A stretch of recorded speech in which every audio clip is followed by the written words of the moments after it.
Greetings and welcome back to Stellaris, my United Nations of Earth playthrough. So the only possibility I can think of for them not to want the League of Brienne states to be part of the Federation is distance, because they have such a huge opinion of them.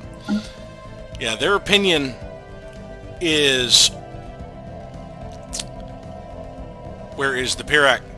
Is 180 for both of these. Now, it only takes about 100 for them to accept, so there's got to be 80 points worth of distance modifier for these two, because there is no other reason for them to refuse. They aren't taking into account vassals. I do know that for a fact because I've had them invite people in with vassals that they absolutely despise. Let's look at the Urza organism for a second. The Pirac does not like them. The fire tribes do not like them. But yet they are willing to say yes to this Dzikian hive, who is their overlord. He's got 158. This group has 100. The Kel has 110. And both of them are willing to accept the Dzikian hive because it is nearby. Pyrarch is willing to accept them because they're right next to him. The fire tribes are willing to accept them because I am proposing the thing, which is enough of a modifier to take into account the distance, is what I feel. So it is distance that is the problem. That's what I believe the issue is. Now, there's no distance penalty for me with the League of Brienne states because there's a wormhole right here that it takes into account. We basically have borders. We have a little bit of border friction. So the only way I'm going to get the League of Brienne states in, I believe, is and I would like to get the League of Brienne states in because both the Dzekians and the Alvatharians like them. But the only way I'm going to get them in is my majority vote. And I'm pretty close to having a majority already. I have a 10,000 economic power. These two together is 12. So what I'm going to do is go ahead and up the Federation centralization to low. Now, both of them are already voting yes on this. Is generally positive, cohesion is high, Federation cohesion, yada yada. But this is the one part where you can use favors on your Federation allies to change votes, is changing laws within here. But we are going to vote to change it to the cohesion to low. Once we get the cohesion to low, it will unlock some other areas. We can change the vote, invite members to a majority vote. That is the next thing I plan on doing. We can also change the succession type to challenge instead of random. Now, we are about to come up to a succession right now. Right now it is on rotation. And it has a very small effect on monthly cohesion. This has no effect on monthly cohesion. So I think I am going to change it to challenge. Because we are coming up in 3 months on it changing presidents. Now, that's not a real major deal. I don't really need to be the president so much. I don't mind if somebody else is the president. I just really do like the benefits of being the president. And I am the one who brought these two together. It does give me an extra research alternative, and later on it will give me more diplomatic weight, more envoys, more megastructure build capacity. So I wouldn't mind staying the president.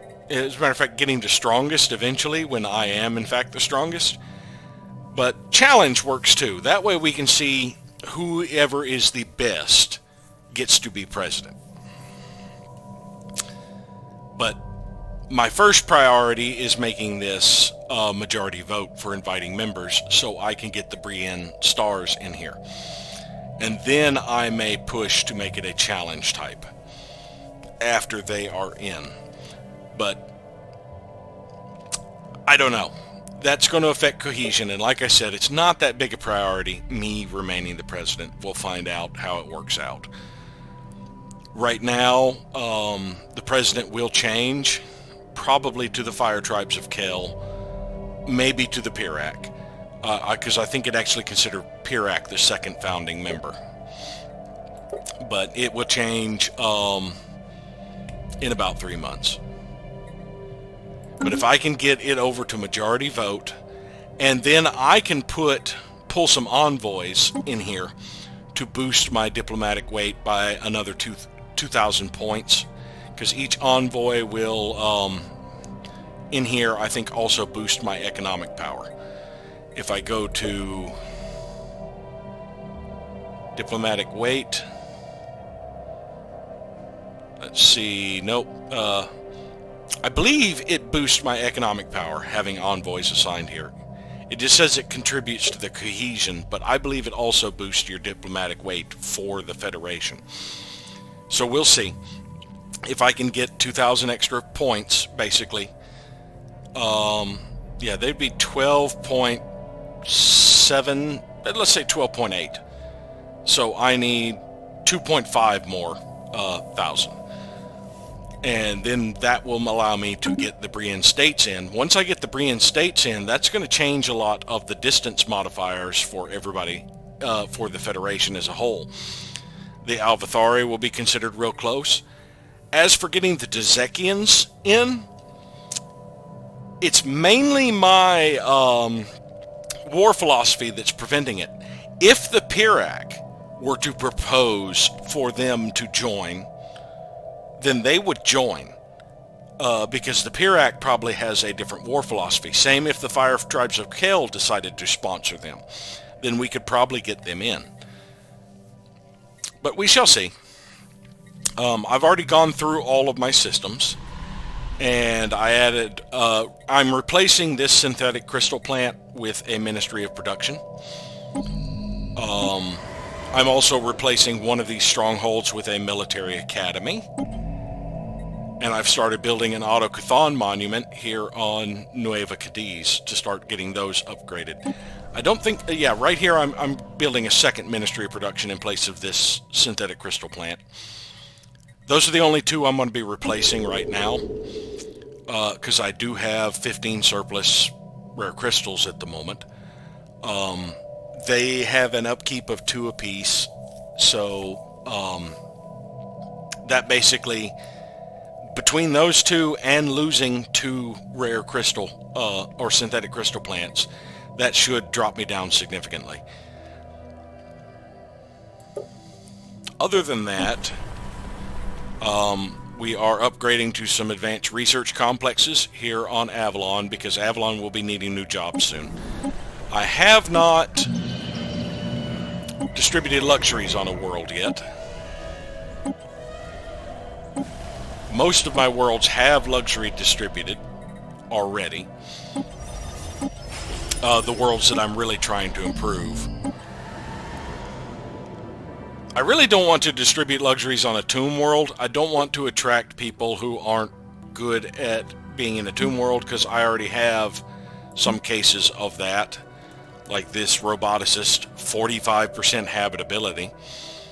Of course, his habitability does not affect his output as a roboticist. It just affects his upkeep by a significant amount. But I would kind of like the people with poor habitability to move off of those damn worlds. Now, Nueva Cadiz, it's one of my industrial worlds. This is the one that I'm going to distribute luxury goods on this cycle.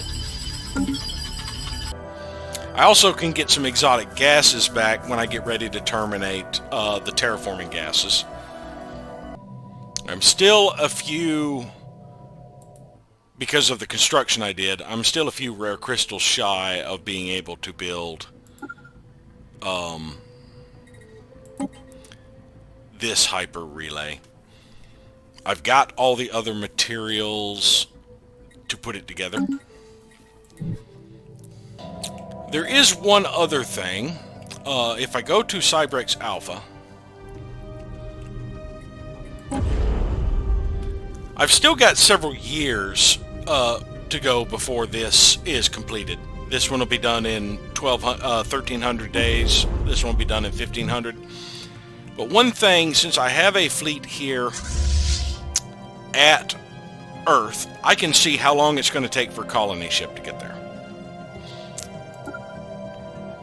110 days. So it'll take a year to build it, and then 110 days for them to get there. So that means when there's about 500 days left for this to be building, I need to start churning out a colony ship. So 500 days left. That means in about 2 years. So in about basically January of 97, I need to start churning out a colony ship for this one. And then about a year later, in January of 98, start churning out a colony ship for that one. I don't believe I am currently constructing another habitat at this time. No, I'm still waiting for influence for it, but I've been spending my influence and alloys on other things right now. I do have the 2 habitats both colonized, and they're starting to get up and running, so that's progress.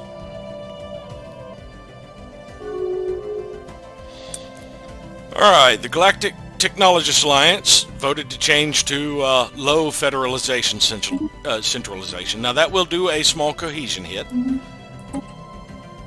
10 points.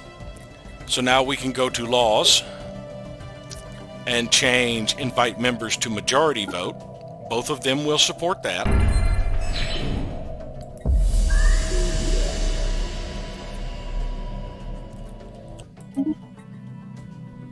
It only takes one of them for it to pass. Pirac helped it pass. So now that we are on majority vote, let's assign a few envoys here and see what it does to my economic power. So let us take...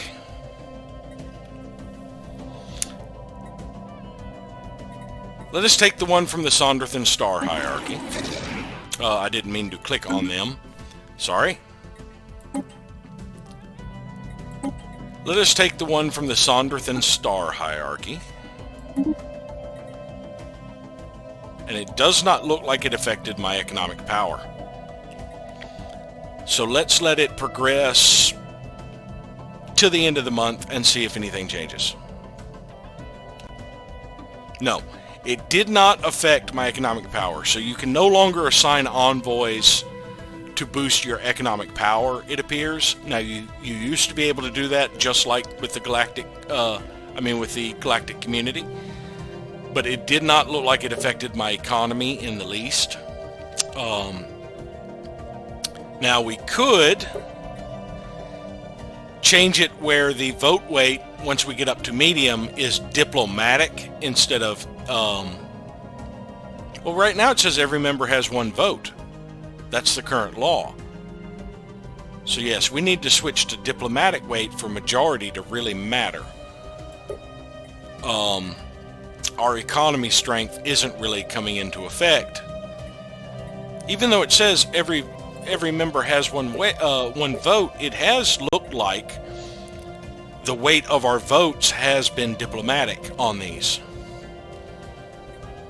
But yeah, we may have to wait until we get to medium. So in that case, I can go ahead and reassign an envoy. Well, no, I can't move these 2. Both of the ones in here. No, this one can be moved. It's only the one I just moved that can't. So I can move Ashgram back to the Sondrathan. Lorena Hernandez just died. My excellent computing scientist. We now have no scientist here. Who do we have that could do particles? We don't look like we have a specific particles person. What was our current society research? We don't have a statecraft either.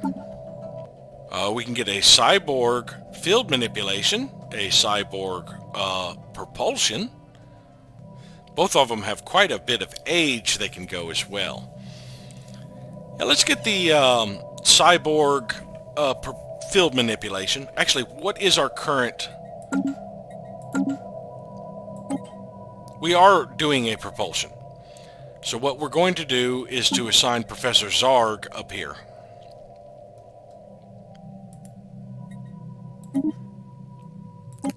And then we're going to change the engineering researcher to Vash Naelgen.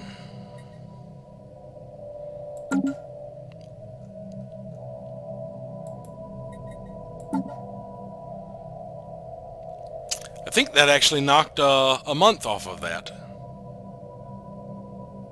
But we'll have 0-point reactors next month.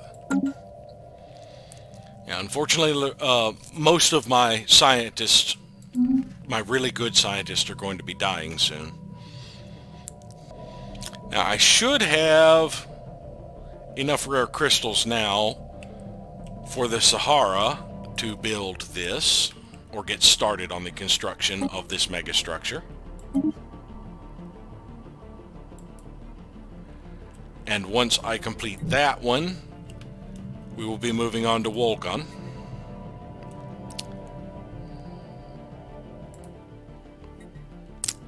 And I believe we will put this hyper relay over here.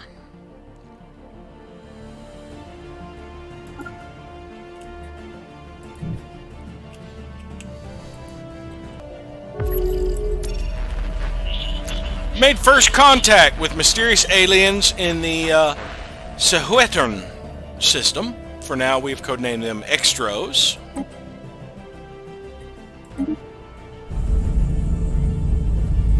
And this would have to be... Let's see, where are they? Right there. The final merchant enclave.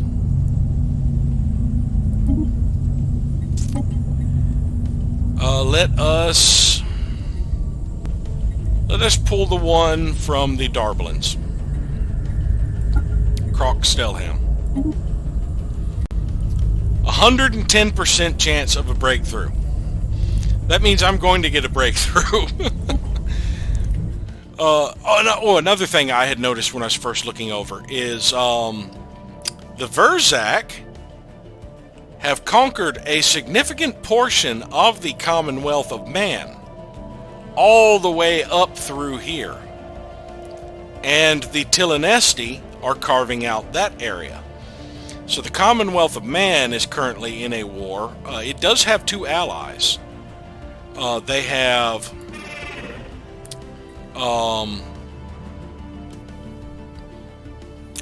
the Yvzorak and the citizen state of Hazuk. So there's the Yvzorak, and the citizen state of Hazuk was over this way, I believe. Yes. And they are actually conquering territory. They're a vassal of the Commonwealth of Man. They are actually conquering territory here. A Winkwort system. That is a system with a Gaia world. I can't see the modifiers on it at this time. We are being hailed. We are too weak to survive on our own in this hostile galaxy. Will the United Nations of Earth protect us if we become your subject? So they wish to be a bulwark. We will provide them with basic resources, which we have in abundance. Their expansion is permitted. Their integration is prohibited. They will join defense. They have restricted voting. They will join defense. We have one holding. I'll agree to this, but we're going to change. I don't mind them being a bulwark. So, yeah, that was a free way to get them in. And it's going to break their defensive pact and start improving relations with the other two when this happens. But yeah, I was not expecting them to want to be my vassal. I was hoping to bring them in as an equal. But if they wish to be my vassal, they're equivalent in fleet and technology. They're only inferior in economic power.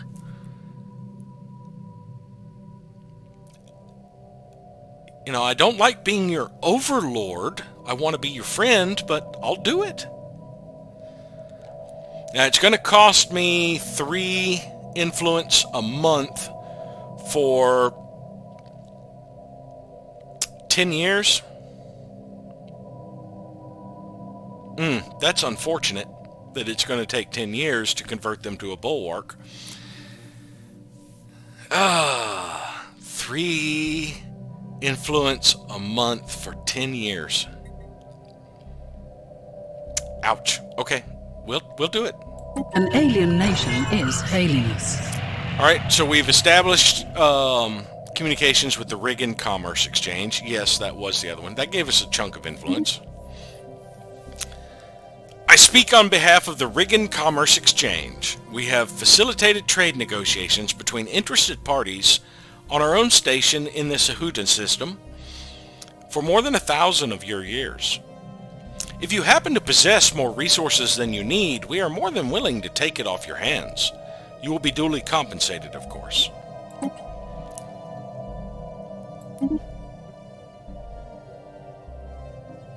All right, they start with negative loyalty, but in 2 months that will be corrected. But yeah, it's going to take a while to convert them because of their empire size. And it'll take 5 years before we can renegotiate the terms anyway. But yeah, I would like to change their expansion to regulated, their voting to free, our censors to shared, and I can change the conflicts and get more holdings. But that also means they are now a member of the now that our cohesion is negative, they won't want to join in, introduce anybody else anyway. They will be adding an envoy soon, I suspect. But now that got them in here. It did drop my economic power. Probably because of what I'm trading to them. Oh, Cuget died at the age of 89. He was the one who actually just made contact with the Riggin Commerce Exchange.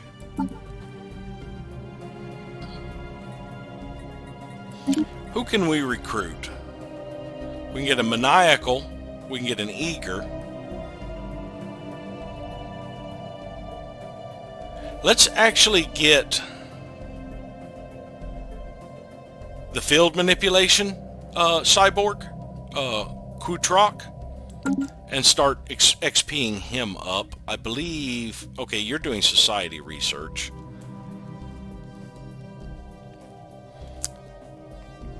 You're in the Asimov, which is assisting research. So this is the person with the anomaly discovery chance back there.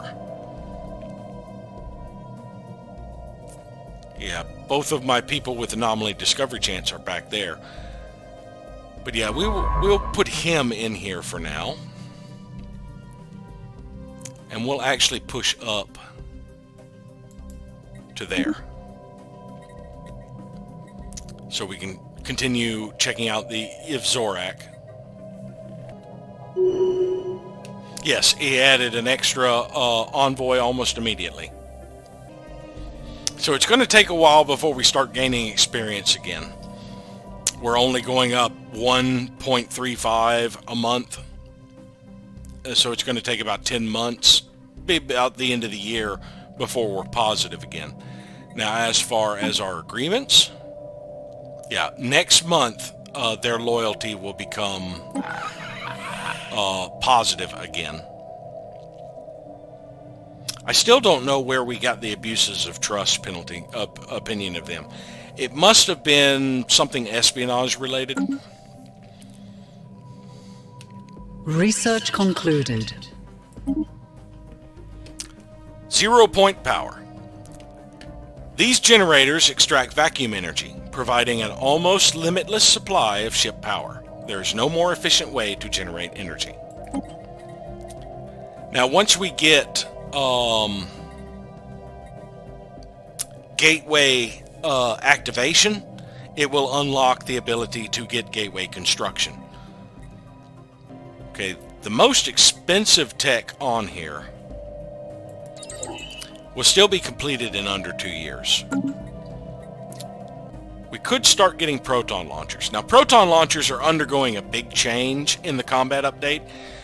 First off, they will only be eligible for torpedo slots, but secondly, they're long-range weapons, as opposed to the torpedoes, which become short-range weapons.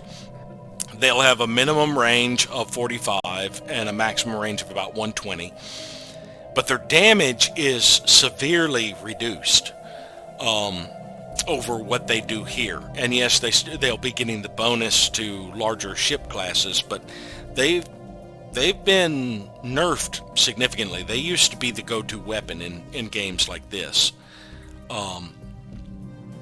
because they are a very powerful large class weapon for use in artillery. I think I'm going to get the encryption. I don't know if people are performing espionage on me, but I want to make it more difficult. Although, since we're about to get the railguns, going for another weapon upgrade might be the thing to do, since we're about to overhaul some ship designs. I could knock out the plasma accelerator. It is particles. Isn't that what my new scientist was? No, he was wave studies. Yeah, field manipulation. So yeah, I think I will be going with the plasma accelerator, so that means 5 more months after I get the railgun, just in case I get those 2 one-month pop-ups after this. We can get them knocked out. Now, hopefully, he won't start breaking agreements he has with me because of his disloyal attitude.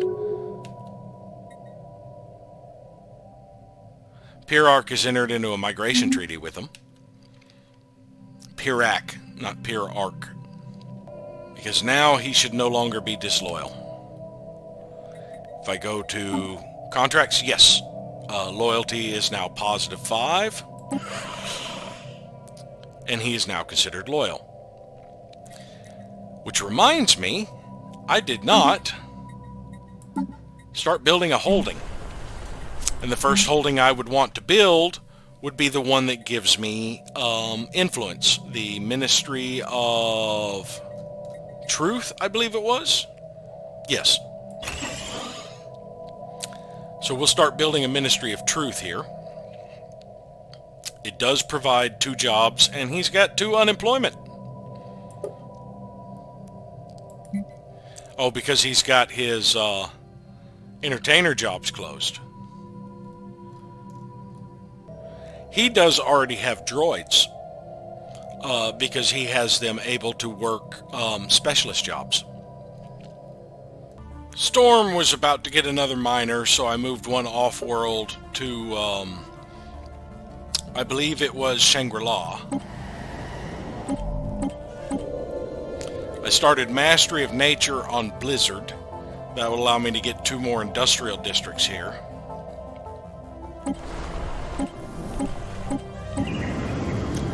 And I started a food processing facility here on Shangri-La. Yes, this was where I moved the miner to. Started a food processing facility here because I am now in a food deficit again because of my overlord subsidies. So I'm also building a food processing plant here on Nueva Sonora because it didn't currently have one. Even though we don't really need the jobs that bad, you know, even though this adds an extra job, it's mainly for the +1 food from farmers, because I do currently have 9 farmers. That'd be a significant amount more food. And I started an industrial district here on Akatsuki because it will have population within about a year. So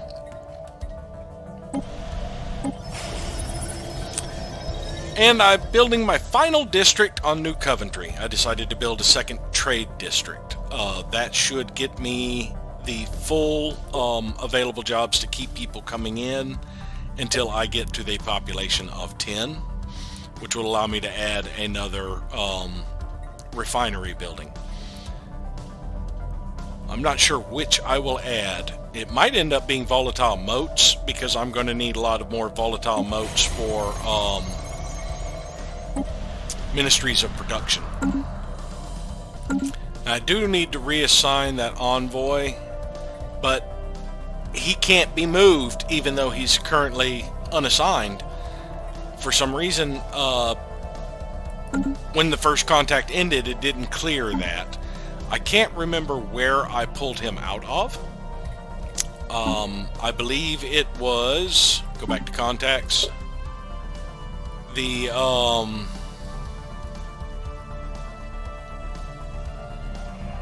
well, it might be easier to find them this way.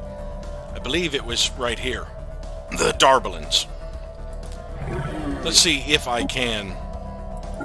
Nope, he can't be moved. So yeah, he's going to be unavailable for a year. Fire tribes have entered a migration treaty with the Hussar. Fire tribes of Kel has been chosen the new president.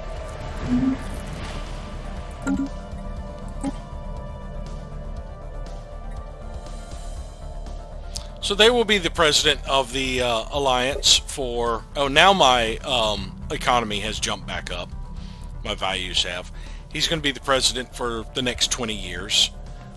President will change again in 2315. April of 2315. Of course, I could change it to challenge. Nope, currently there is too much opposition. Most of it is due to the current low cohesion. We've got to let the cohesion build back up. But I could eventually change it to challenge or strongest. But honestly, I'm not that worried about being president. I don't have to, like, I actually want them to be close to my values, not lag so far behind that I'm basically the Senate here and in charge of everything. I am curious now. No, everybody will still be voting no because of cohesion. I do wish it would tell you why they were voting no on things. Like right now, they're all going to say no to invite to Federation. Oh, they're not. I was going to say they would say no because of cohesion. But no, now we've got to wait for the Hussar Pact to build up relations. But it only takes a majority vote. And if one of the others proposes it, we could probably get them in.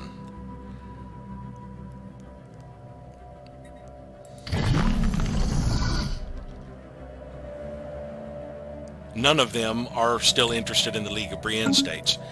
I am curious now about the Garanshu, though.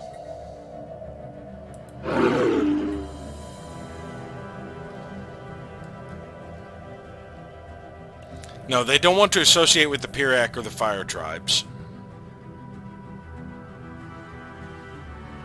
So until we can get their reputation up with the Pirac and the Fire Tribes, which I don't think is going to be happening anytime soon, since I can't do anything to make them improve relations. Right now they're probably harming them. Not intel mode, opinion mode. Select the Garanshu. Yeah, they're doing the harm relations.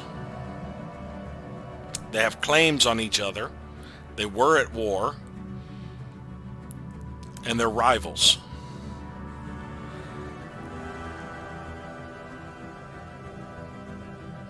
Yeah, now the Garanshu has got bad opinion of them because they are rivals with allies.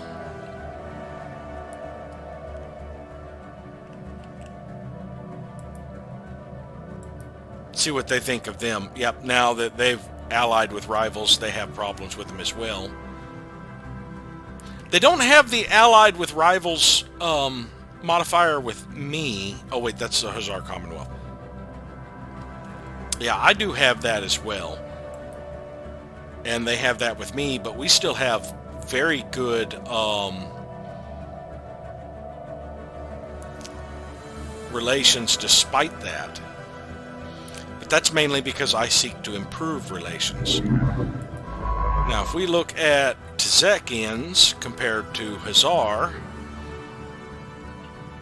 they're just now starting to build trust, so it'll be a while before they want the Tzekians in.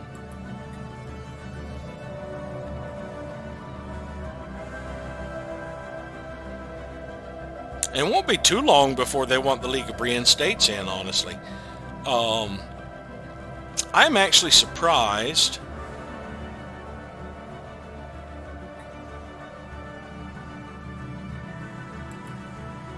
Now, a lot of people like the League of Brienne states. The Alvathari do. The Tzekians do. The citizen state of Hazook does. The Ubaric Alliance does. Of course, they're vassals, I believe. Yeah, subject. Yeah, the Hithians like them. And the Garanshu.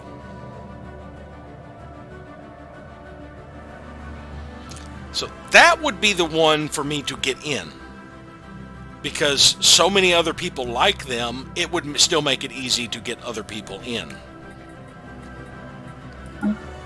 Be 4 more months before I can build another, or start construction on another hyper relay. Construction completed. Knowledge is the key to the universe. Advanced railguns. A new version of the venerable railgun with sturdier rails and an enhanced power supply. These weapons are even more powerful and accurate than their predecessors. Alright, armored torpedoes has shown back up. Quantum missiles has shown up. So yeah, let's knock out the armored torpedoes. That will only take a month. Knowledge is the key to the universe. Armored torpedoes. Upgraded space torpedoes encased in armor to better withstand enemy point defense fire. The armor fragments into shards that cause additional damage when the torpedo detonates. Now, did the other one we had progress on show up? No, but we now have access to unlocking battleships. Let's see. The Technologist Alliance does have it, as do the Garanshu. Have access to battleships. It only takes 18 months to knock that out.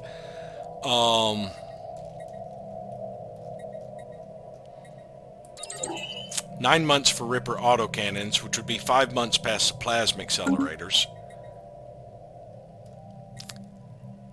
But yes, let us get battleships started. After we get the plasma accelerators, we'll probably do a round of upgrades, depending on what shows back up. It would have been nice for that other 1 month tech to show up, so I could knock it out. But yeah, we'll do battleships. Now, if we had a Voidcraft specialist, it would go a little faster.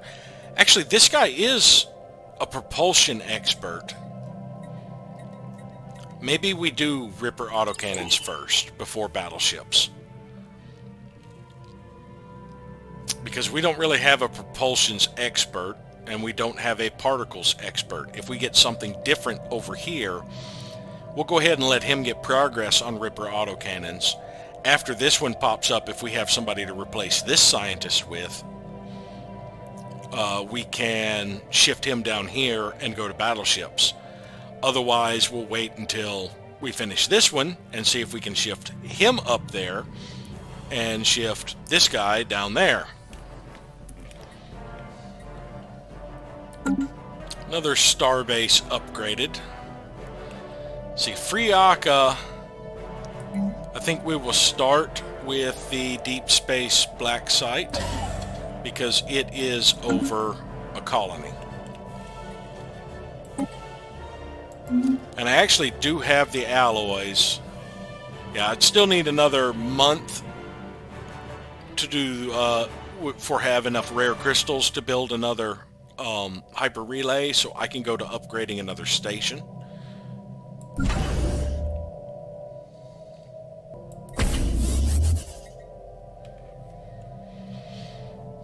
Yeah, we'll get Ponel started. I'm adding an energy grid to Winzhou. And I'm queuing up synthetic crystal plants as the next building at St. Pomeroy, pushing back the trade district yet again. And I also wanted to mention I did do a little bit of research on the orbital rings. They do not replace your starbase in the system. They do not count towards your starbase capacity, but they do show up on your starbase tab. I did not find out whether or not they prohibited the building of habitats. I am still unclear on that, but apparently nobody asked that question, so I'm assuming they don't. The Noble is about 2 months out. If that pirate station is still there, if there are no pirates in the system, I can probably switch over to passive just to pass through the area. As long as I don't get too close to the pirate station itself. I think I will push on to that intersection, which apparently only added like a month to the travel time because of the hyper relays. So maybe I push on to there. There we go. That adds 3 months. Okay, it appears they finally cleaned out the pirate station there. So I can proceed on with my exploration this way. Let's go explore that system. And that should let us see the connections all throughout here. And we can push on up this way to get the back end of the Corsairs. I do have enough rare crystals. I should be able to finish this. Oh, no, I'm low on alloys. It's going to be another month. There we go. After I build that one, I should have a hyper relay connection all the way to here when they complete their hyper relay. So we're going to push back and push it up to... well, they haven't built hyper relay all the way to us, but maybe we should go back and push it up to Breglar. And then come back and start pushing this way.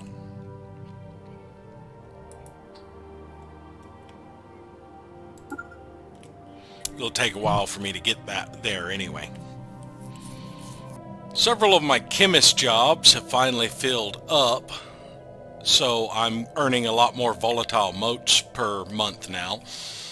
So I'm upgrading a couple of alloy megaforges. They take 2 apiece. So I have 8 surplus. I think I'm upgrading 2 of these and 1 of another building. Let's see. Here on Storm, I'm getting an alloy megaforge. After this military academy is finished on Uxina, I will be upgrading the alloy megaforge. And I'm adding a 3rd alloy megaforge, or upgrading to a 3rd one, here on Nueva Cadiz. So that's 6 of my upkeep right there. The 2 Ministry of Productions, the one on Earth and the one on Al Madain, will consume the last of my current volatile modes surplus. So I'll be back down to not really earning much of any in a month. I queued up an agriculture district on Shangri-La, also to help with my food production once this food processing facility is finished. A generator district here on Xinjiang. And also I had noticed I am almost at my destination with the trade wind. There are pirates have broken out here, but I'm able to use their hyper relay network. The hyper relay is pretty damn far from the pirates, so I think I can turn on passive and route through this system to Tau Cygni. And at best, I will pop out at this hyper relay for a little bit before I pop back out, so I believe it's safe to bypass that. As for the Noble, yeah, they had cleared out the pirates there, so I'm just exploring further. Oh my! And there is the home world of the T-Yankee. And it appears that the citizen state of Hasuk has claimed it. But we can push on through here, exploring up that way. Knowledge is the key to the universe. Fire tribes of Kel invited the Holy Gigasi Mandate.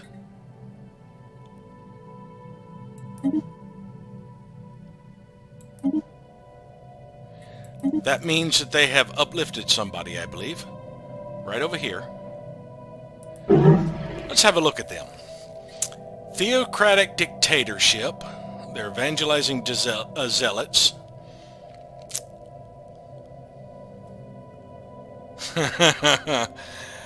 We have almost no relations with them, but since we are in a federation, they should build up. For now, we are just going to let it ride and see what happens, because that means that they had finished enlightening a primitive species that was over here. Yeah, the Urzo organism has pretty much expanded completely over this way. Plasma accelerators. These new accelerators launch projectiles of high energy plasma with improved containment fields. This results in less energy leakage as the projectile travels in space towards its target.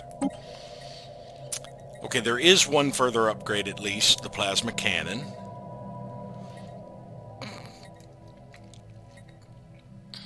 Now, I have mentioned several times I'm not fond of disruptors. If you do the math on the disruptors, first off, they have a huge damage variance.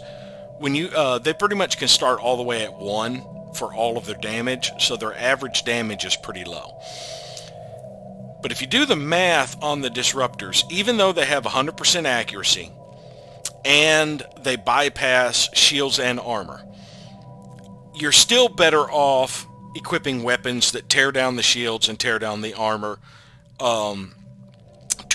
rather than getting these weapons that go directly to hull points on most things, because they usually have an even distribution.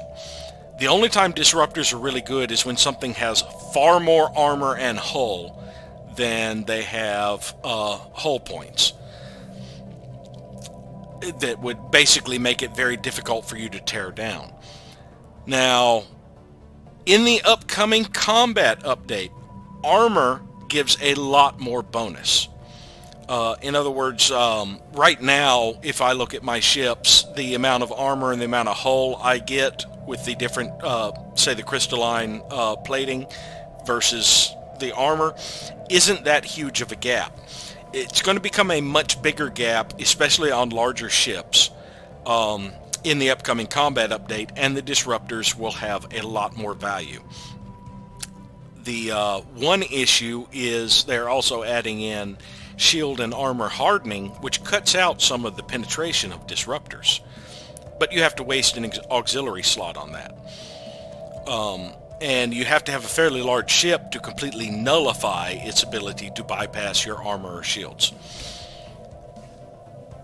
But right now, in the base game, prior to the combat update, I still think you're better off mixing up, well hell, even just using nothing but autocannons, even though it is very poor against armor, still ends up overall being better than a disruptor.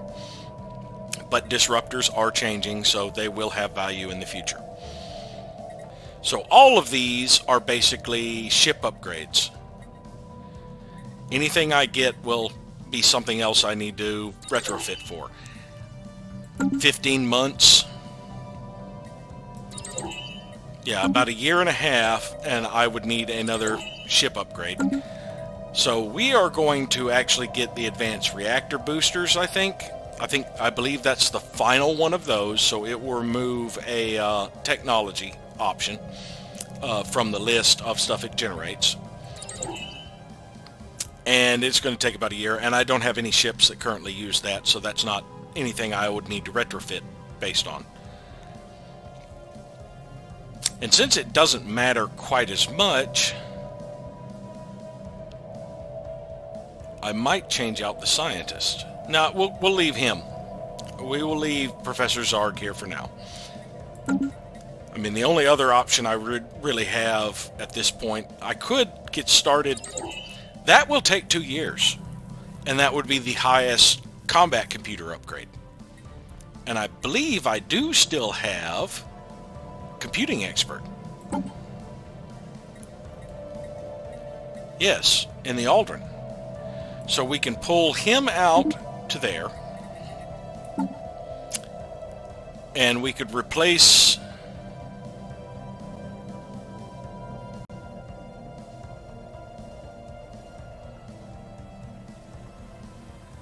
even though we've got some progress on the Ripper autocannon, we could replace pull Zarg over here and change what we are researching. So we could get started on the battleship. And just, we've got some progress on that, but that was fine. And let us go to the Aldrin. There it is. And assign Vash into it. He's kind of low level, so it's not going to do a huge amount of research assistance, but he'll gain a little bit of experience doing that. And now, since we aren't getting a further ship upgrade, we can redesign our ships a little bit. Well, we're going to get the advanced railguns. Yeah, we got the advanced railguns. I don't think there's any real components I need to swap out on these. Not unless I wanted to change my missile boats to use swarmers, but I don't really want to do that. Yeah, I don't think there's any new weapon types I got that I really need to swap out. Let's see. Large slot. No, I haven't gotten any new weapon types, really. So basically, this is just going to be upgrading existing designs.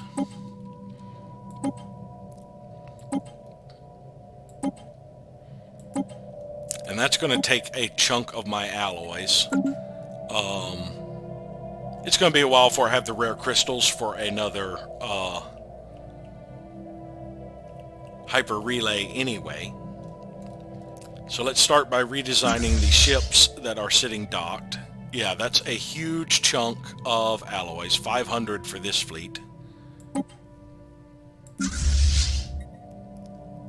Another 500 for that fleet. And 600 for that fleet. Actually, let me cancel these real quick.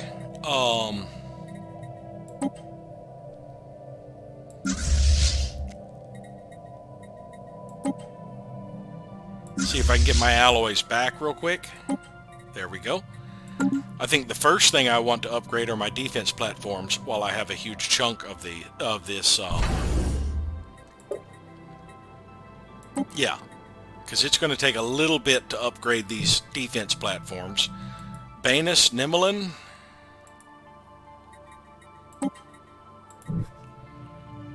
Gosek.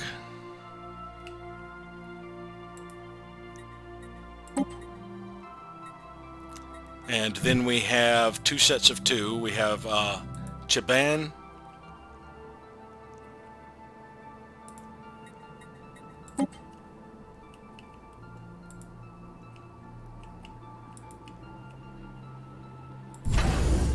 Wolgan. And if we go back here, we should have Azroth.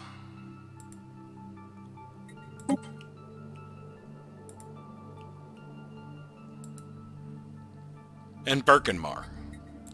And I believe that is all of my current defense platforms. They'll all be fully upgraded. That took majority of my alloys. That's the reason I wanted to take care of it first, so that I wouldn't forget about it later. And now we can queue these ships, these fleets back up to upgrade. Most of them won't start upgrading yet. And once these existing fleets are upgraded, we can start upgrading our patrol fleets. Oh, 4th Fleet. Forgot about them. Yeah, that's 2,000 alloys between those 4 fleets. Actually, that's closer to 2,200 alloys between those 4 fleets.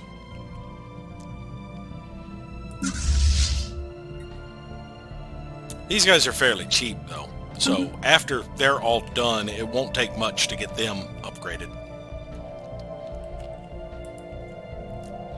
Now let's keep an eye on our fleet that is going to be in danger. Ship upgrades applied. All right, there goes all of the starbase upgrades. Yeah, he's still 2 months away from his overall destination.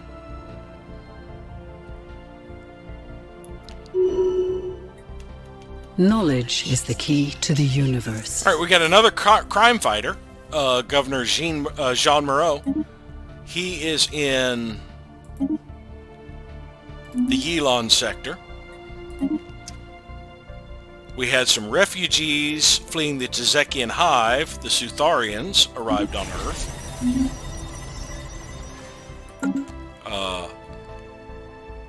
Wait a minute. Are they a habitat origin?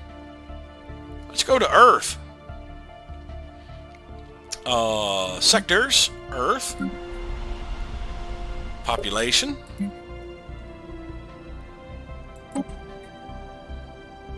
No. Why was their homeworld a habitat when I clicked on them? Oh, that must have been... They must have fled from a habitat. That's what it was. Yeah, because they are actually ocean world preference.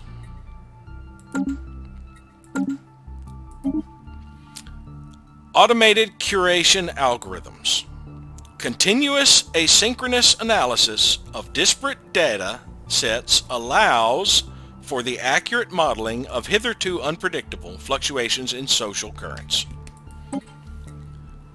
Now, what do we have access to? More leader lifespan. We've got a lot of leaders who have been dying. That may be something I want to grab, but food. Right now our food is still quite negative. Boosting our food output might be the way to go. That would only take 6 months. The food would take 9. I think I want to do the food first. I keep putting off the leader lifespan, but I think I really do need the food.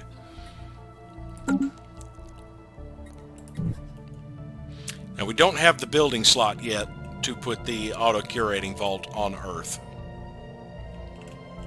And I still want to keep an eye on this fleet. First off, I want to see how long it takes to use the hyper relays.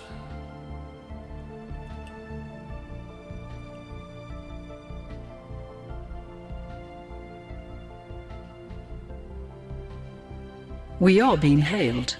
Well, he just spent 1 day in orbit of it. They would like to establish an embassy. Yes, I agree. Alright, so it took 4 days for him to jump. Popped out here.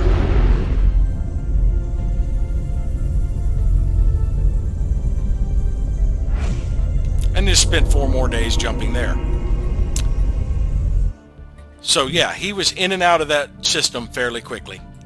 Let us take him off of passive, and he can go back to exploring through this way. These aren't in nebulas. So if I go here, I don't have him selected. It helps if you have him selected. That was who? That was the trade wind. So we tell him to go here. And that should give him sight on both of those systems. And then we can come back to here. And he should have all of this area explored. And then we can end up going back the way we came to get this last bit of area. The Azizan laborers on Earth have developed full sapience. The creatures, who were believed to have already reached full maturity, were in fact still spawn, and are only now in adulthood reaching their full potential. They have picked up our language and wish to remain here in our civilization.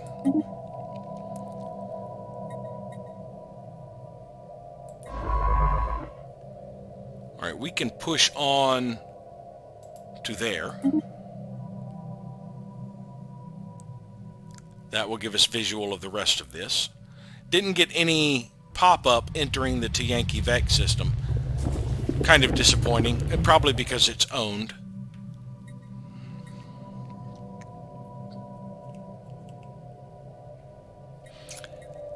Now let's see if we go to Earth. How did they change? They are very strong agrarians. They lost their little prole ability. But yeah, now they make really good farmers. Yeah, because they'll get 20% extra food from jobs.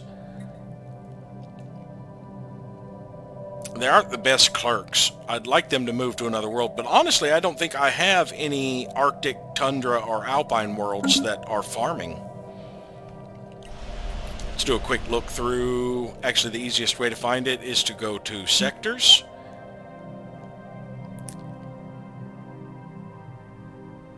Any that are under construction. Okay, Alpine, New Jamestown, does not have farming districts. Blizzard does not have farming districts. Avalon has a few. We could get them to move to Avalon. Shangri-La is a Gaia world. They would be able to go there regardless. No farming districts on Akatsuki. Yeah. I do not have any farming worlds that match their climate, really. I have like a few farming slots on one of my Alpine worlds, Avalon, and I have farming on the Gaia world, which I do not understand why more immigrants do not redirect to the Gaia world. So if I go back to Earth and look at this population that just popped up, their ocean world preference. The Continental's not horrible for them. And I don't have an ocean world, I don't believe. Yeah, come to think of it, that when I was doing the terraforming, picking up an Arctic and a desert world, I also do not have an ocean world. But there's an ocean world right here I have plans to get when I push through the Uthabulan Braves. Yeah, we lost a lot of cohesion when they enlightened that group and brought them in. Yep, they're opening their borders to us.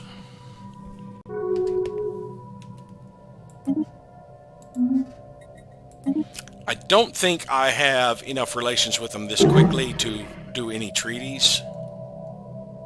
Yeah, we automatically get that. Yeah, I can't get the migration treaty yet.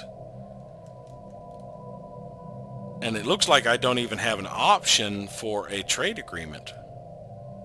I have offered trade deal, but not commercial pact.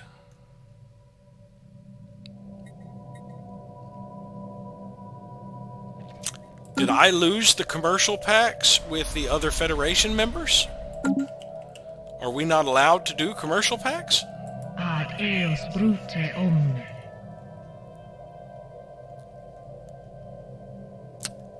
That's something I didn't really pay attention to. So are we not allowed to have commercial pacts being in a federation unless we are in a trade federation? Labitur.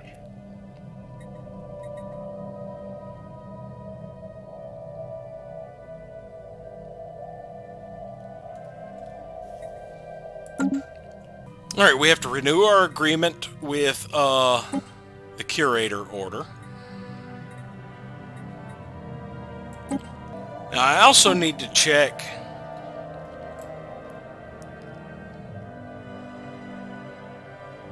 Alright, we've still got about 4 years, or actually that's 3 years.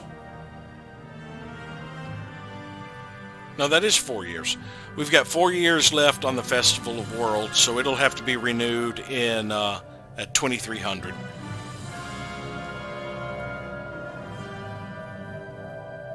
Salvager Insight will have to be renewed in 98.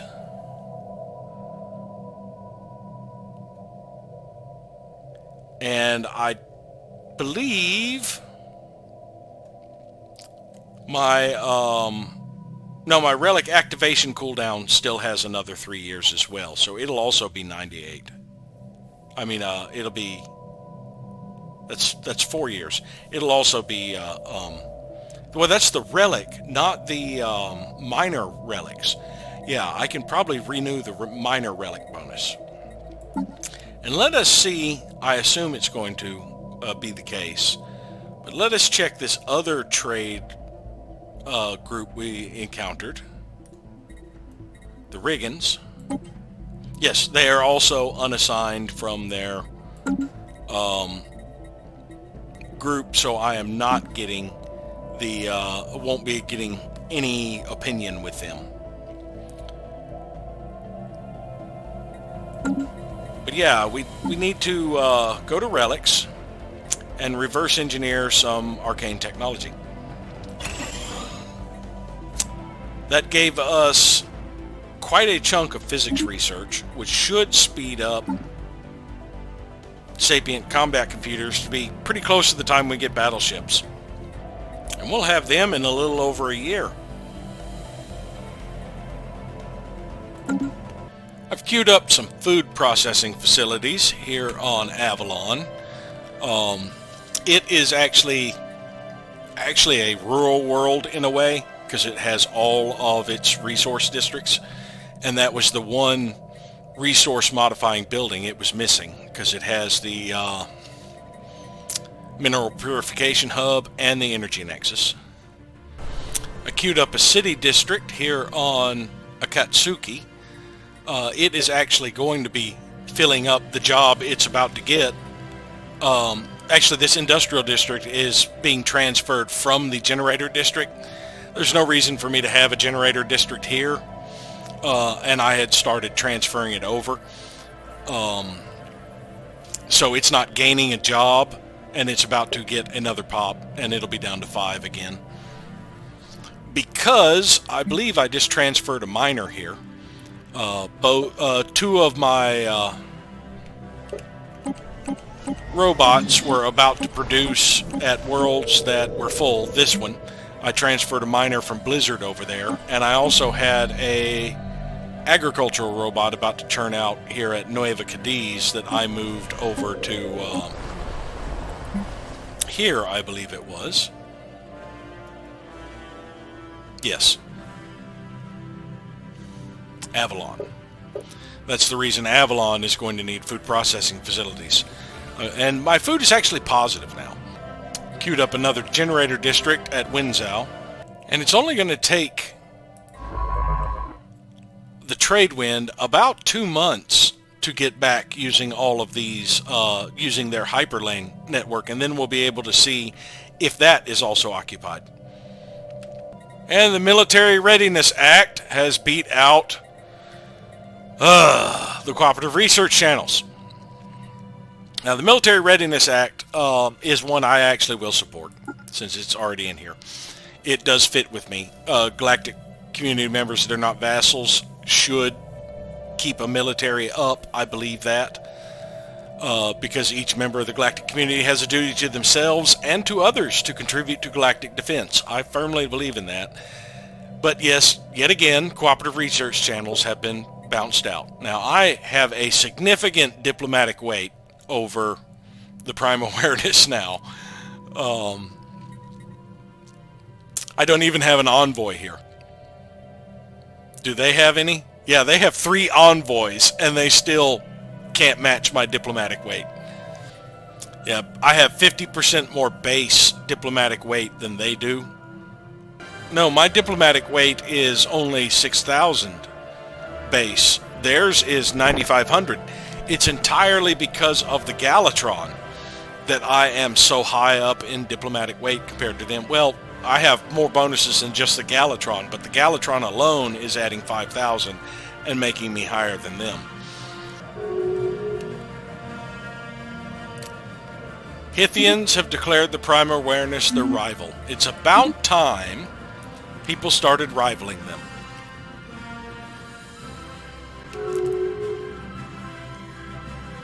League of Brienne States gave us an envoy. Our envoy at the League of Brienne States gave us a favor. Now, I haven't checked the Prime Awareness lately. How do they actually compare to me? They're still listed as superior. Overwhelming fleet power, superior technology. Everybody else is equivalent or inferior. Urzo has a superior fleet. So does the Dezekians.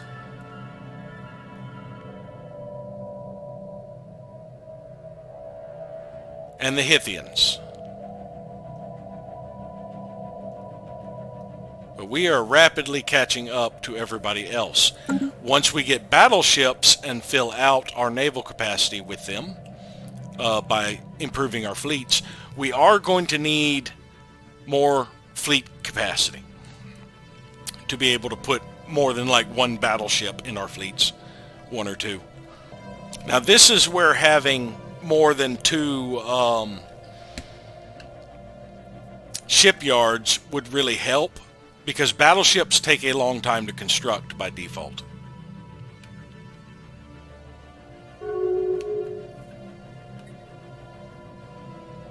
Got a favor with the fire tribes. And I should be able to place this envoy now. Yeah, I'm not currently improving relations. So I'm going to put this one in the Holy Gagasi mandate just to get our relations up. We are being hailed. Ubark Company would like a migration treaty. Yes, I agree. Decided to upgrade the civilian industries here on Nozomi, because I do still have a surplus of rare crystals. I am purchasing 5 a month still, but that will go away. But yeah, I'm going to go ahead and upgrade this. That does push back even further me building my next hyper relay. And one thing I forgot to mention back in January, is this unemployed specialist. I have a unemployed human because when I converted that building to a Ministry of Production, it added a politician job, which was a ruler job. Instead of it taking the specialist who is working the refinery, it yanked somebody else up, and then somebody else up to fill their position, so it left me with an unemployed specialist, which was kind of annoying. I should have unemployed him right before the building was completed, so that it would pull him to be the new ruler, because it generally takes unemployed people to fill jobs first. And we have made it here. That system is unoccupied. This one has ancient mining drones. Now they're over on this side, so I can actually go to passive and sneak past through that sector without really much of a risk. It looks like they're clearing out these guys anyway. The That's a neutral fleet now. But yeah, that did have enemies in it at one point. Looks like they were cleared out. And I still don't think I've found the mining drone homeworld.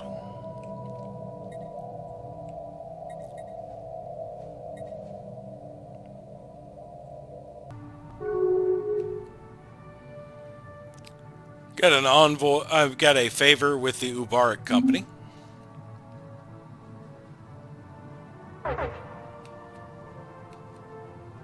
Yeah, they're going to leave me alone as I pass through here. So I'll get to survey that system. And then I might actually be able to sneak over and survey that system.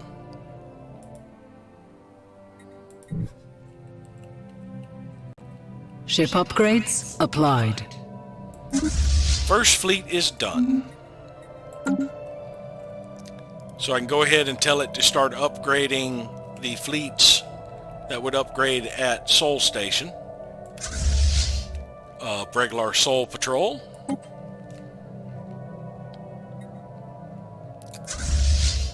And I think the Obatellis will go to Sol. Yes, it will. Those are the only two, I think, that will come here. Second fleet's still got a way to go before I get the ones near it.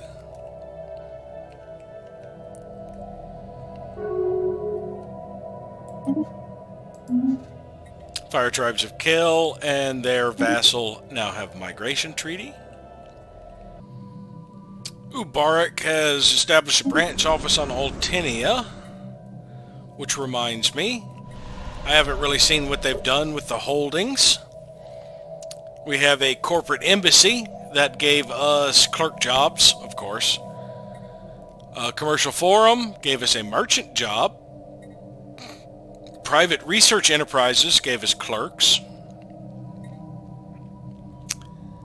And the public relations firm gave us more clerks. So they've given us plenty of clerks to boost our trade value, clerk jobs.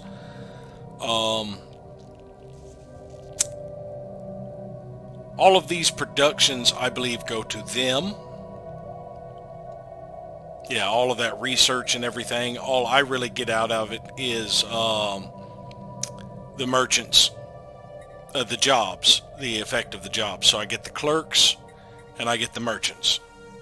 Now they had a holding on a few of my other worlds. They have a corporate embassy on Al Madain, and they are building a commercial forum. The one on Ultinia just opened. They've had the commercial forum over here on Nueva Sonora for a while, but this planet has to upgrade from planetary administration to unlock the next slot. Wait a minute. It is a planetary administration. It should have the second slot.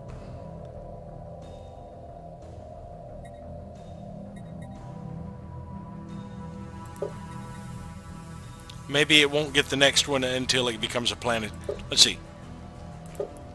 Planetary capital, system capital complex. Yeah, okay.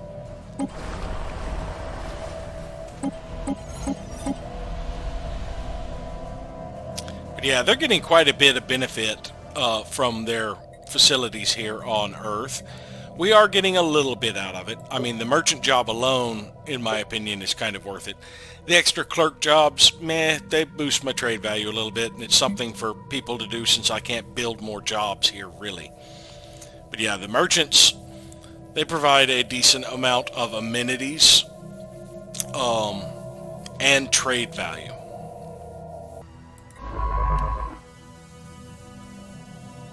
As soon as I get into this system, I won't be able to see that one, but I plan on firing up the sensors just for a day or two so that I can spot it. Research concluded.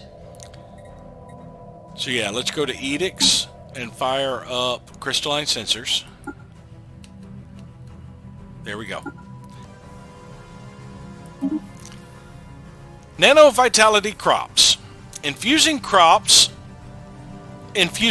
strands with small amounts of nano-machines helps create a type of produce that is ultra-resilient, and the chemical composition of which can be tailored and altered during its entire lifetime. So we need fleet capacity, not naval capacity. The major capital building upgrade would really help out. As you notice, my minerals are really starting to dwindle. That's mainly because of the overlord subsidies, I believe, that really dropped it. Plus, I have built a lot more buildings that consume the minerals, the refineries and such. So yeah, my minerals are starting to hurt a little bit. Out of all of these, I think I'm going to go with the starbase capacity, the Manifest Destiny, so that I can drop that edict for the starbases.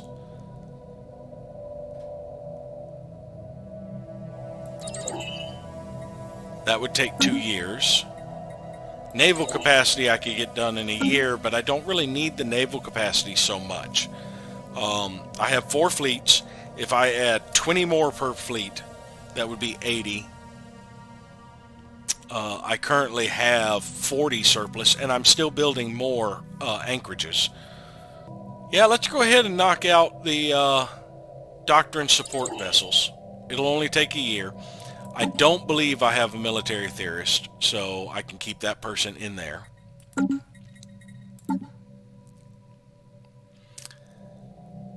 Six months away from battleships, which will be 1 month after I get these sapient combat computers. Which hopefully all of my current upgrades will be done by then.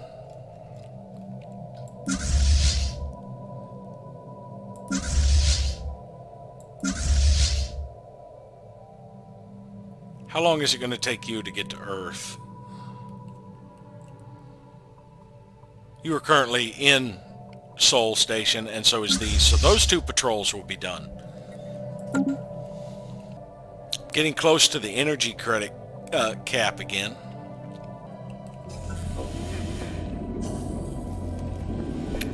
The director of the Museum of Exobiology on Earth has issued a request for the procurement of several live alien specimens. These creatures were spotted on surveyed habitable worlds, but they are difficult to capture.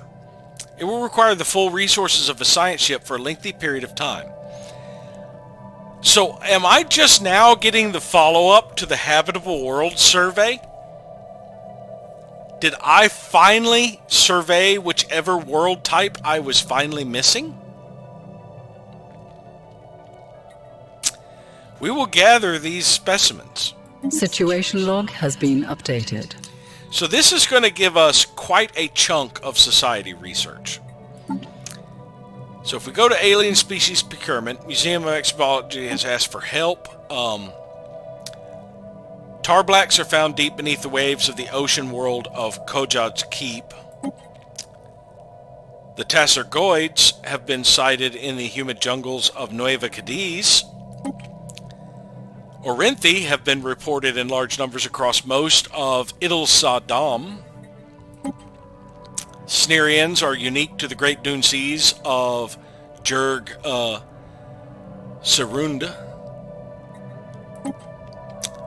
Galuntha herds may only be found on the open steppes of Blizzard.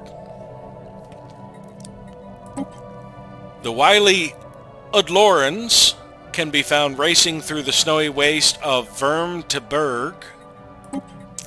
The ravenous Zulkor swarms are native to the dry canyons of Erdelang Prime. So let us tell it to track all of these. Alright, so there's 3 of them in the Pirac, 2 of them in our territory, 1 in the Hazar, and I believe that's all of them. Nope. There's 1 down here in Kel Space. Yeah, the Tarblack. So we are going to divert a few of our scientists that are assisting research to handle this.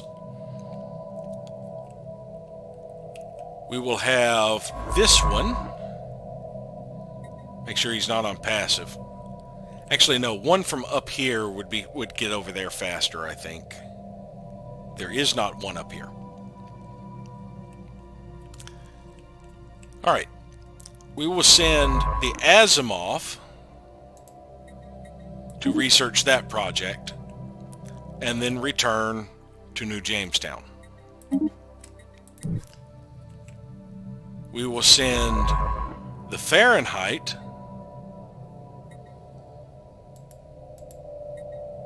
to research that project and then return to DIS. There is a guy at Blizzard, so we can simply tell him to research the project and then assist research.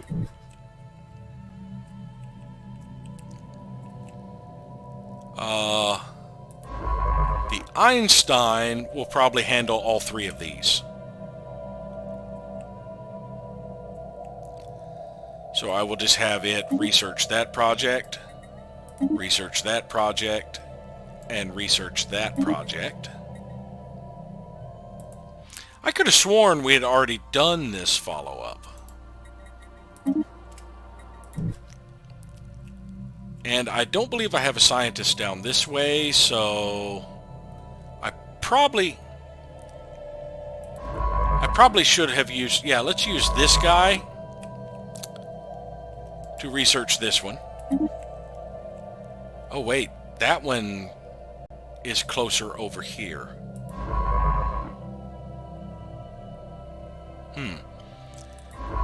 So better yet, you research that one, then come down and research this one, and then return to DIS. And we will have this guy go back to researching these three. We'll actually start with the farthest one. And then hit this one. And then this one. And then finally return to Ultinia. So our research will drop a little bit while they're running around doing these things. But that's fine, because we will get this done. Now, I don't see any more waypoints way outside of my territory, so they were all close by. I am surprised it took so long for me to get this one. Commonwealth of Man looks like it's about to collapse. Just how much of their territory has been overtaken. I only see like 2 colonies still under their control.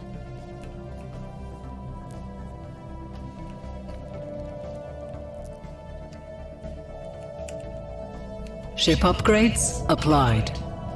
Hithian Confederation has vanquished an ancient threat in the distant Barkalo system. The Ether Drake has been taken out. So after I get done here, I think I can proceed down that way and scan that system. Well, they'll probably scan it and claim it before I get there.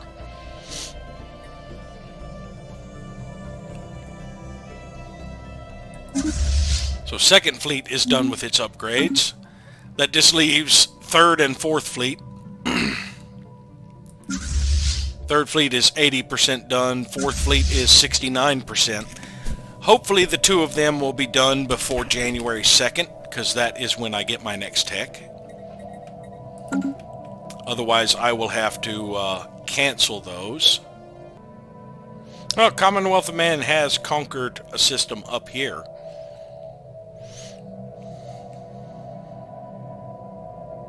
And they're in this system. The fairly large strike force that's damaged. Cruisers, destroyers, and corvettes. Ship upgrades applied. Yes. All of my fleets finished just in time. Military Readiness Act passed. Cooperative research channels should be the next one, damn it.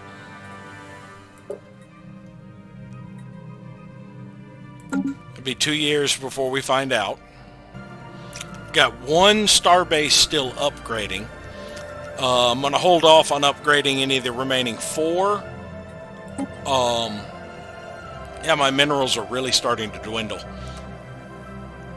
My mineral output. I'm going to hold off on upgrading any of the remaining 4 until after I upgrade ships, because I will be getting Sapient Combat AI next month. April, I will be getting battleships, and then I will see what tech. There is one more tech that had a day left, I think the Ripper autocannon. So I may hold off on upgrades until April. Next year, I need to renew not only the Salvager Insight, but also the Arcane Deciphering. So now, let's see, I think I still want to keep using... I can basically use any cybernetic, and they should have good habitability on that. But I do kind of like those Neo-Sutharians.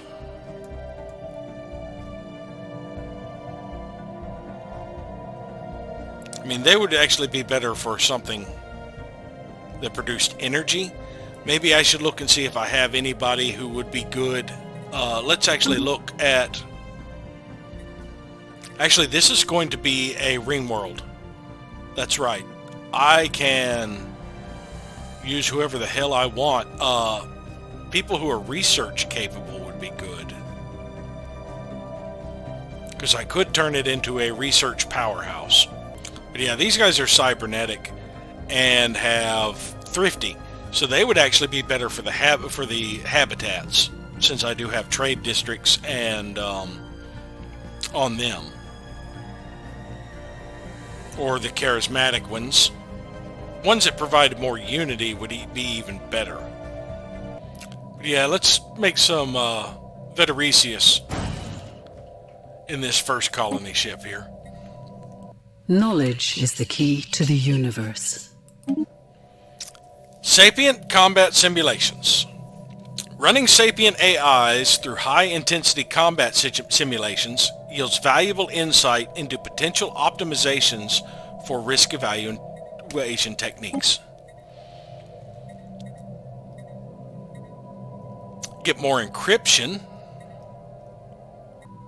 Yeah, let's knock that one out. It'll take about a year, because I think any of these others would force me to upgrade again fairly rapidly. Yeah, 7 months. 10 months. And that will also unlock the lances. That one would be 9 months. Of course, I could do this 9-month one, because I am going to get possibly another upgrade right after the battleships. I could get started on predictive algorithms and then switch to encryption if I don't get it fast enough, basically. While I've got a person with a research speed boost here. But yes, we are going to hold off until after we get battleships to see what we get next. And they've actually put another minor military sanctions. Must place sensible restrictions on the navies of empires that are in breach of galactic law. Empires that have been denounced are in breach of galactic law, have penalties applied to them. These would be military-related penalties. I'm just going to abstain from that one for now. I'm still wanting collective cooperative research channels to be the primary.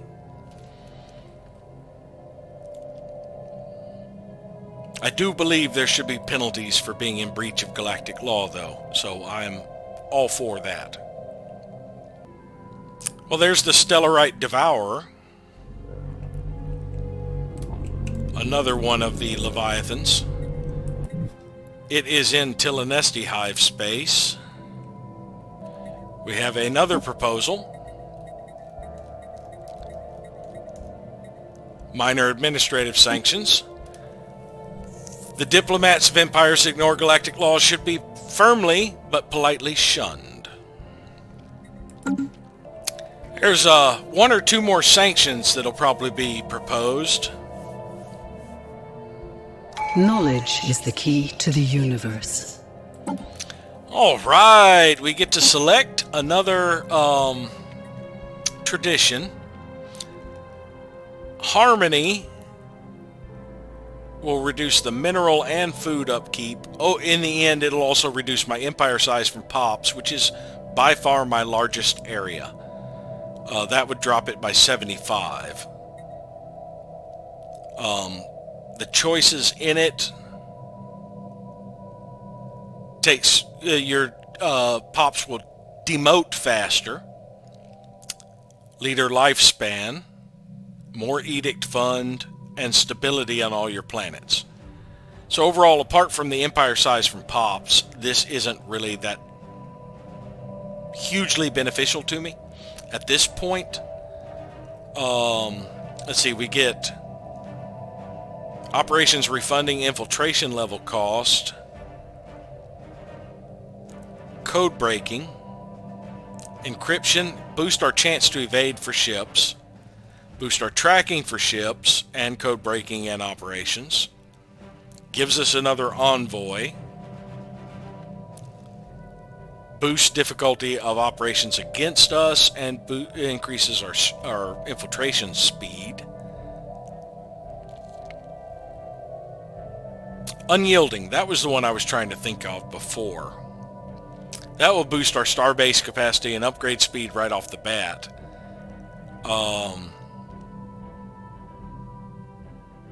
It also gives us bonuses in defensive wars, improves the hull points of starbases and defense platforms as well as their damage output, and gives us even more starbase capacity and reduced upgrade cost. So we will upgrade faster and cheaper and can have 4 extra starbases just from this line alone.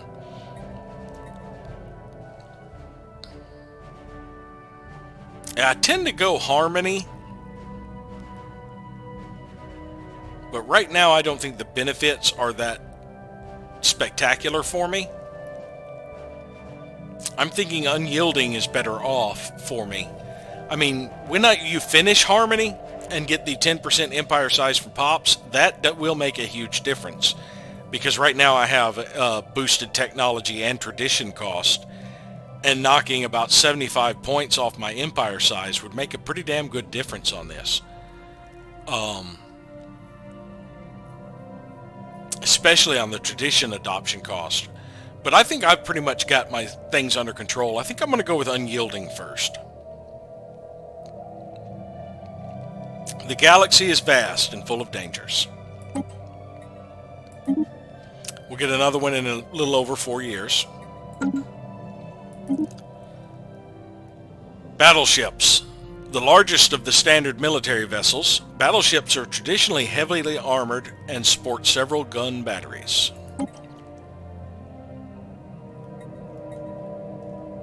I do not see Ripper autocannons. I do see advanced habitations.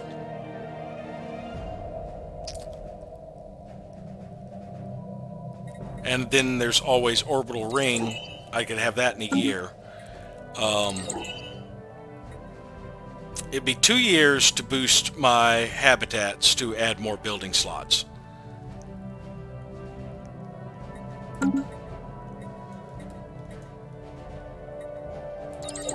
Be 6 months to get droids.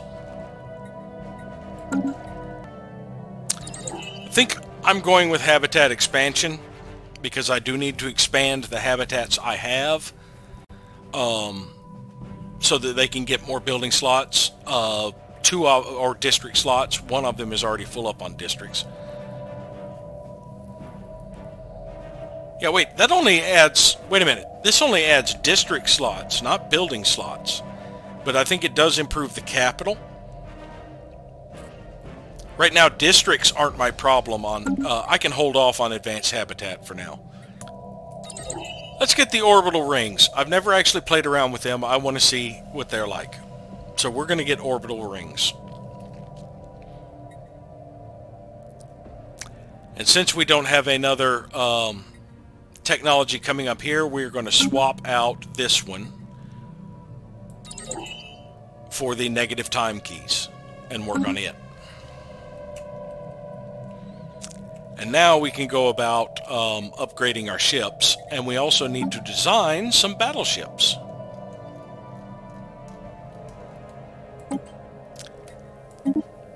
Now you have broadside, artillery, and hangar for the bow. You have 4 choices for the core. You have the hangar core and the carrier core. And only 2 choices for the stern, artillery or broadside.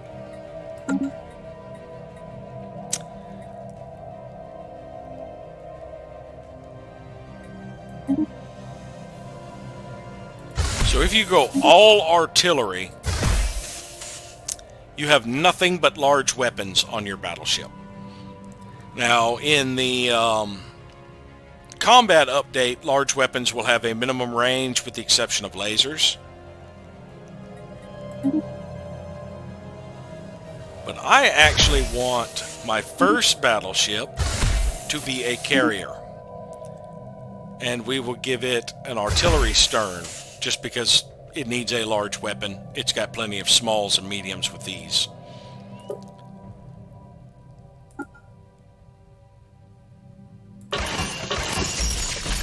We're actually going to carry the same loadout we carry with our defense platforms. 2 things of amoeba with 1 strike craft. Now for our point defense, we will get flak and barrier point defense. Now we have 2 smalls, a medium, and a large. Now if we do the carrier computer, that's going to keep us out to a range of 150. Most of our weapons aren't going to hit out that far. Yeah, so these weapons are mainly going to come into play when things get close right now. We will put an advanced railgun on the back. For the medium weapon, I think we will do an X-ray laser. And for our smalls, we're going to put autocannons.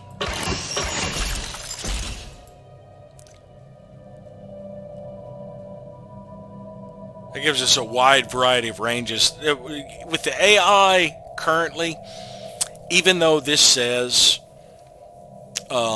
stay at a range of 150, these ships all tend to close and swarm up, so I'm going to get in range to use the autocannons for the most part. What the carrier combat computer does is mean I will start engaging at maximum range, which is, his ship engagement range is 100%. So I will launch the ship, the strike craft and the flagella quick, but then I will have to get in range to actually do any shooting. And this is the Century HCA.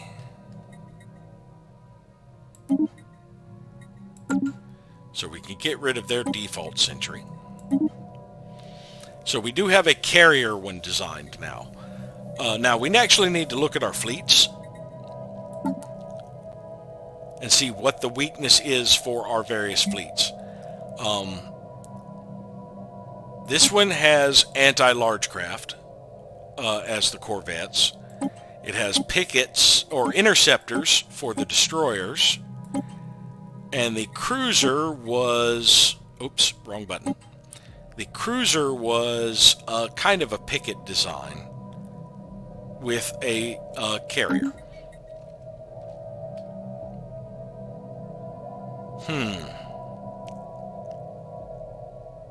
So I think I would actually add the carriers to this one as well. Yeah, because I pretty much got large... the torpedo boats are handling the larger things. There's pickets spread out through all of the fleet. And a lot of small weapons with my interceptors here. I do have pickets here as well. So yeah, no, maybe I should use the artillery design for this one. Let's go back to Ship Designer and create... See, the artillery would have 2 large weapons. Let's actually give it a broadside. This broadside still has 2 larges and some mediums. And we would give the broadside, let's see, so that gives us a total of 5 mediums, 3 larges, and 2 smalls. And I forgot to change the accessories on the other one.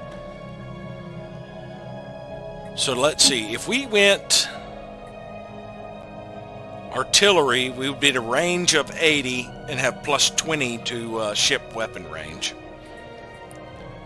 This one would put us to a range of 50. Now the smalls, even with plus 20%, only the railgun can hit to 60.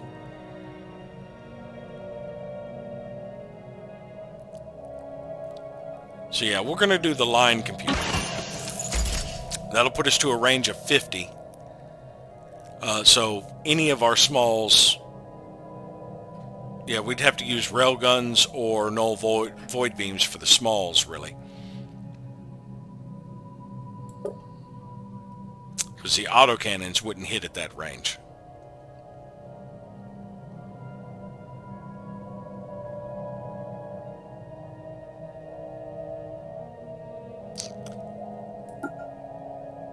So yes, for our smalls, we will put railguns.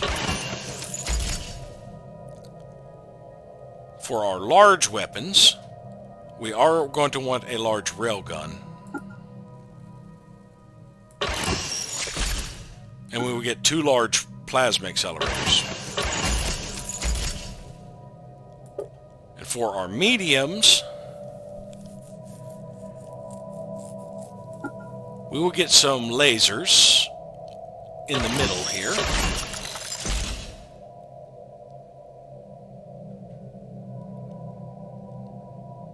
And we do have quite a bit of shield droppage there. We'll get another medium railgun. Just load up the front with railguns. And in the back, actually we may do the medium lasers in the back as well. That's a good mix of energy and stuff. And again, we are going to mix our shields and hull and armor. So yeah, that does 660 hull. And the armor does only 510 armor points. Well, in the combat update, these are actually more effective. So these large slots, this would still do, I think it actually does a little bit less, like maybe about 500. This does 1800. So you're getting a lot more effect out of armor than you are out of hull boost, which means that disruptors have more value in the upcoming patch. Now these weapons have 90 accuracy, 80, and 75. And we have 1,000 in shields. One shield capacitor would give us about 100 more points. But I think the auxiliary fire control... Well, no, that adds 20 to our chance to hit. So that will make everything except for the railguns 100%. So yeah, we want the shield capacitors on this. Varsalis. Well, we'll just do triple B. Now let's go back to the Century, because, yeah, we forgot to put anything down here.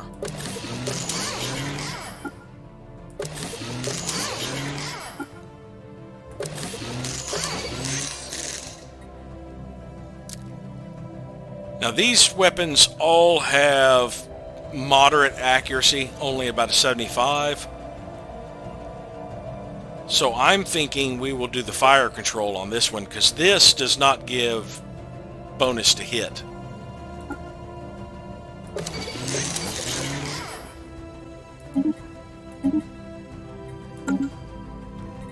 Alright, so if we go back to our fleet manager, Fleet 1, we will add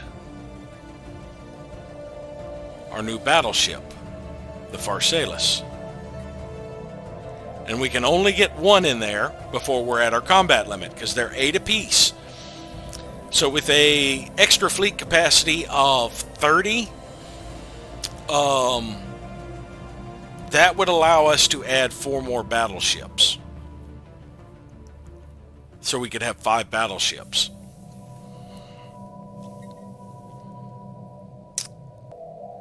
Now for second fleet,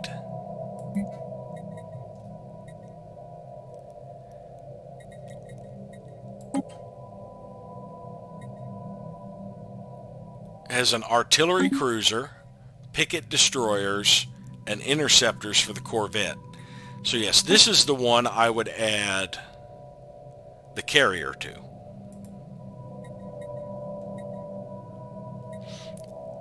Now for third fleet,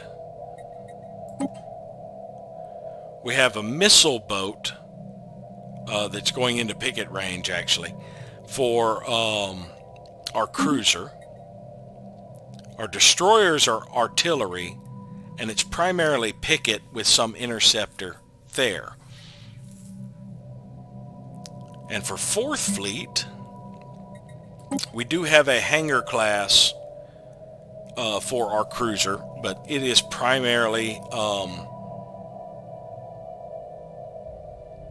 an interceptor picket kind of mix. Our interceptors were primarily our destroyers, though, and we had torpedo artillery. So I do want to design 2 more. Let's go with a double hangar, and for the back a broadside. So we've got a medium laser. We're all mediums basically. In the back we will put, actually let's put 2 medium lasers in the back. 1 medium plasma accelerator in the front, and then fill the rest of the medium slots with railguns. And this will just be 2 strike craft in the hangar. And we will change these out for black batteries. We will put it at, all of these weapons have about 60 range. We'll put this as a line ship, actually.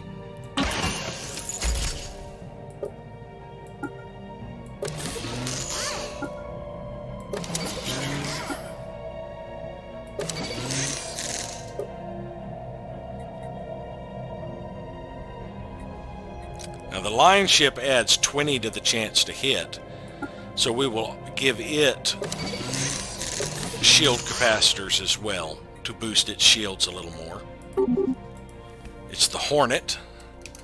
Well, that may change my idea. If they're going to call it the Hornet, maybe we put afterburners on this damn thing? That makes it a little bit faster. Gives it a small amount of evasion as well. See, where's its speed? 175? Yeah, that gives it quite a boost to its speed. Yeah, let's give it afterburners instead. The Hornet. So that is the one that's going to go in 4th Fleet. For 3rd Fleet,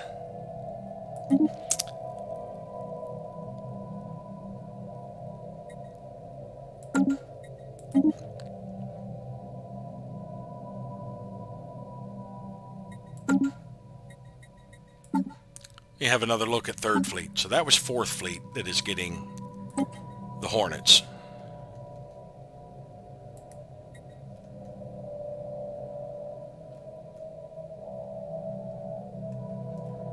Back to 3rd Fleet. We had artillery on our destroyer, pickets.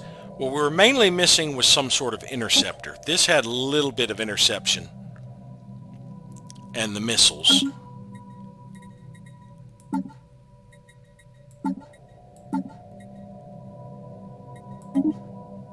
Can't really get a lot of smalls on a battleship, I don't think.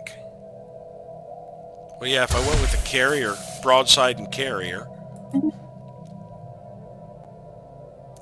And then let's actually give it another large back here. So for our smalls, we're going to put autocannons. For our mediums,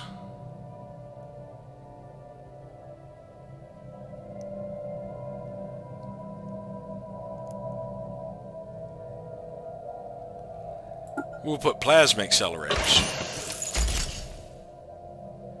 And for our larges, we may go with the laser.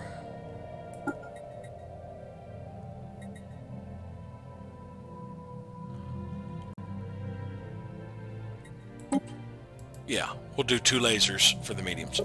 For our pickets, we are going to put flak on here. Our 2 hangar slots will be strike craft.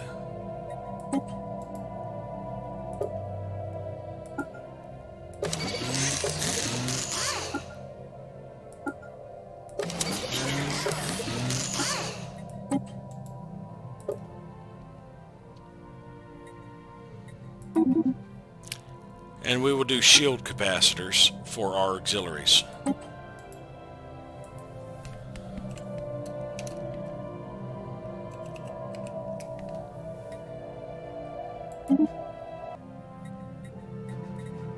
So that will be 3rd Fleet's battleship, the Lionheart.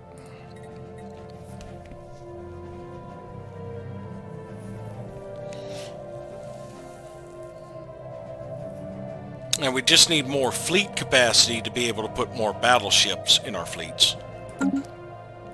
But now we can go back to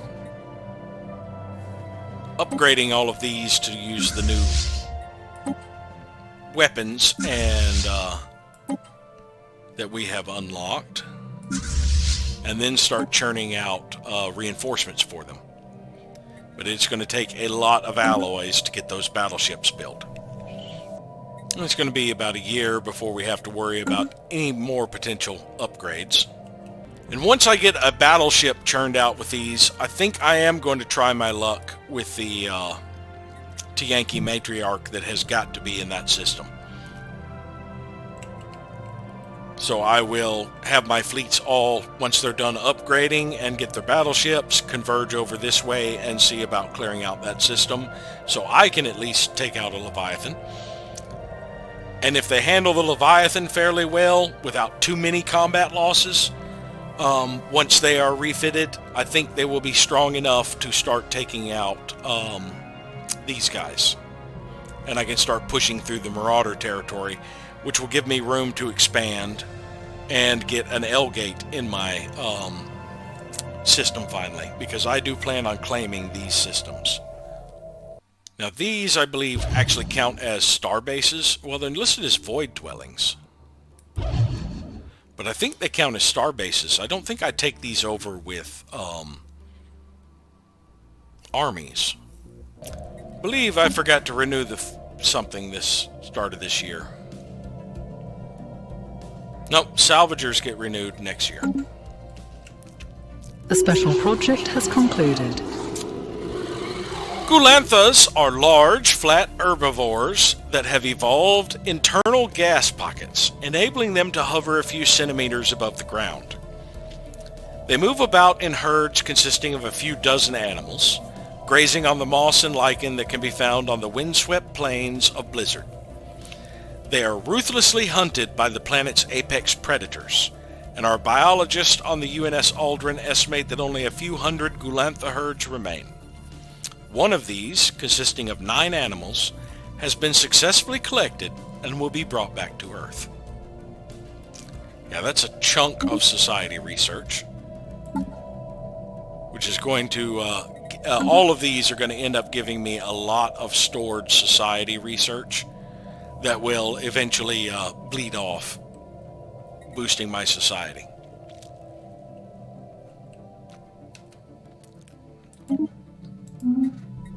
Bash gained a level out of that.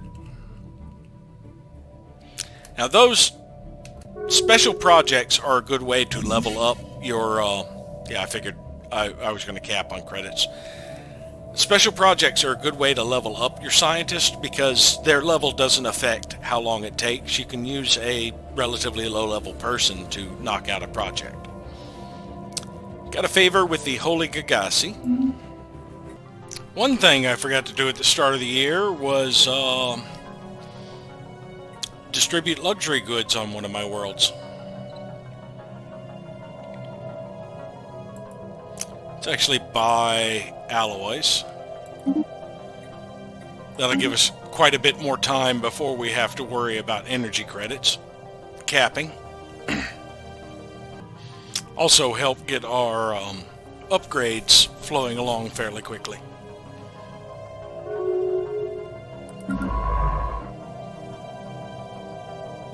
Hazar has made the Verzak their rival. Fourth fleet is fully upgraded. Let's go ahead and reinforce that fleet. And third fleet we will reinforce. It is fully upgraded. Then we will get to see what our fourth and third are currently about 8.6 and 7.4. Ship upgrades applied. Second fleet is 8.8. Can't afford to reinforce it just now. But I could get another 2,000 alloys from somewhere. Well, I'll have the alloys in about 6 or so months. So since second fleet is upgraded, what we should actually do... Fourth fleet is also upgraded. What we should actually do is go ahead and start reinforcing our patrols. Or upgrading our patrols. Yeah, now we have everybody at least upgrading.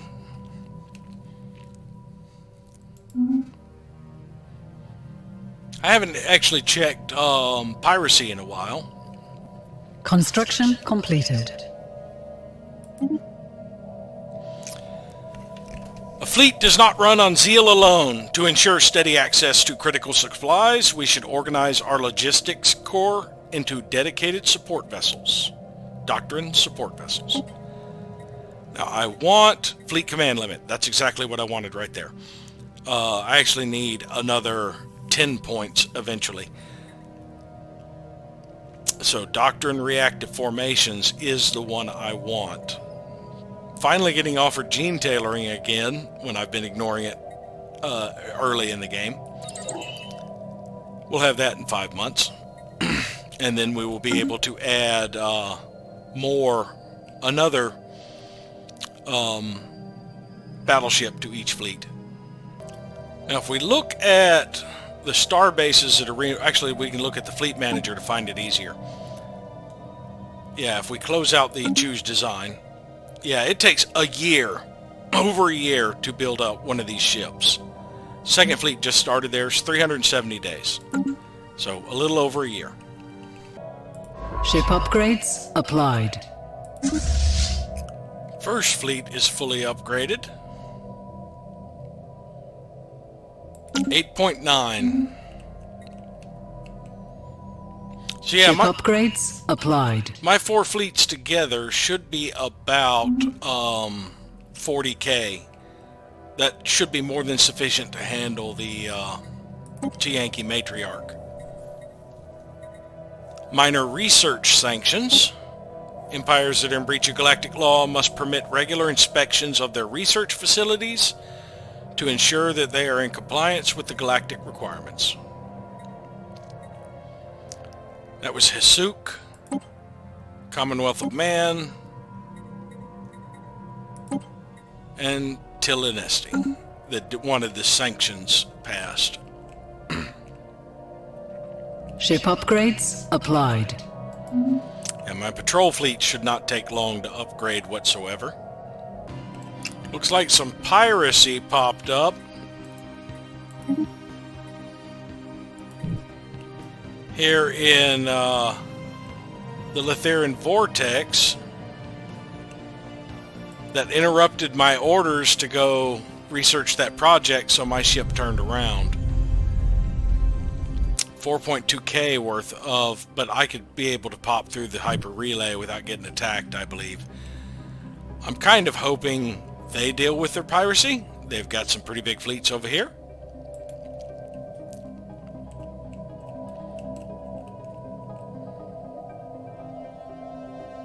I could send First Fleet that way.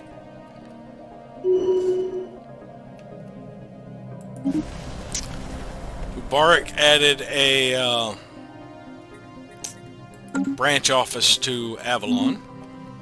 Research concluded. Doctrine reactive formations. Gradual adaptation to the realities of deep space combat allows us to effectively coordinate larger maneuvers. Oh look, another 20 fleet command limit. I think that is what we're going to get, so we can get our full amount of battleships that I want. It would also allow us to add more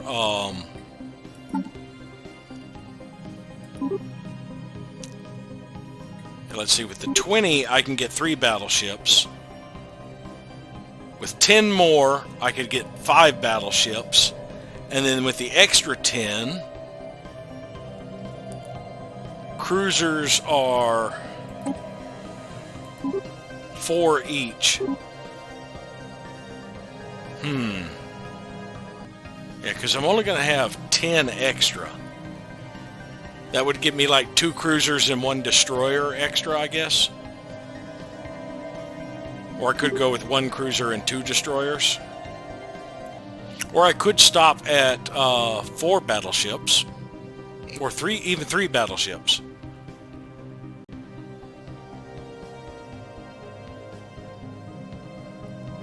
Let's see, 3 battleships leaves me 6. That's enough for a cruiser and a destroyer. If I get another 20, 2 more battleships and 2 more destroyers, I could get that up to 8. I could mix some battleship designs and have 2 of a different class in each one. Have it be 3 and 2.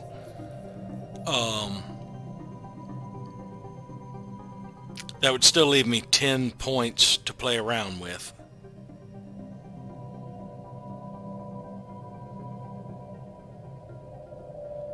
I don't necessarily have to get up to my full fleet capacity, honestly.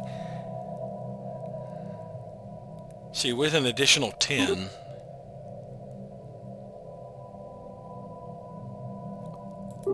I could get 2 destroyers of another class and 1 destroyer and 2 cruisers. I could eventually get rid of some of the corvettes and ship them off to the patrol fleets. Yeah, I think right now 3 battleships in the fleet is enough. So let's actually get something different. And of course now it's not offering the gene modification. Let's get maximized productivity. That will help with my mining output on worlds that have the major capitals. That'll take 2 years. I can worry about the extra fleet capacity. I think a 90 fleet capacity should be sufficient for now, honestly.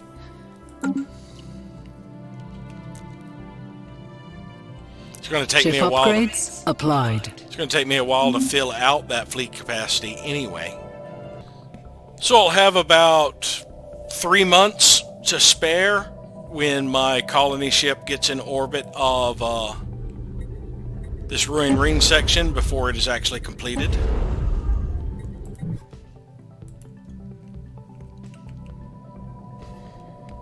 The special project has concluded. Zulkor Swarm secured. The Zulkor are swarming insect analogs, unusual both for their large size and the fact that they are lithivores, feeding off rock and mineral in the ground.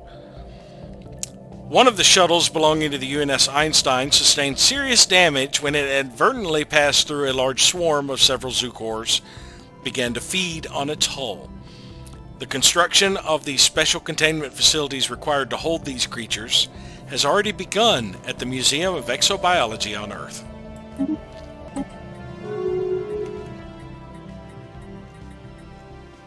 Right now it looks like cooperative research channels are going to be the one that hits the Senate floor.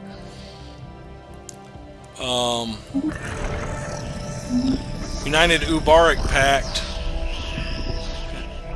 has broken a migration treaty with me. They are hegemonic imperialist.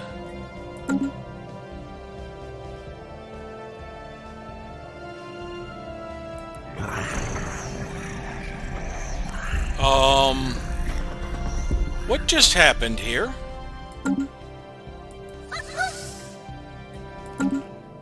They are no longer a megacore.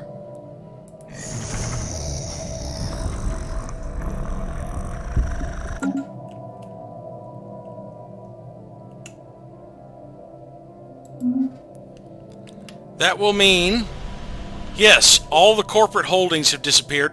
Now I've got negative jobs available because the people who were all working clerk jobs, those clerk jobs just disappeared. What just happened? Did they suffer a revolution, a complete revolution? Or did they just shift governments?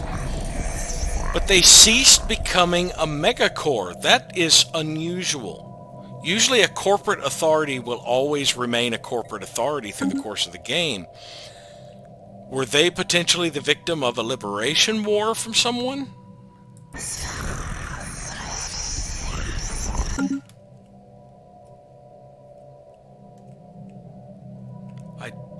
I don't have enough intel to see hostiles in their territory. So there are no megacores in the game anymore. That sucks. Now I need to renew the contract with the conglomerated scrappers this year, I believe.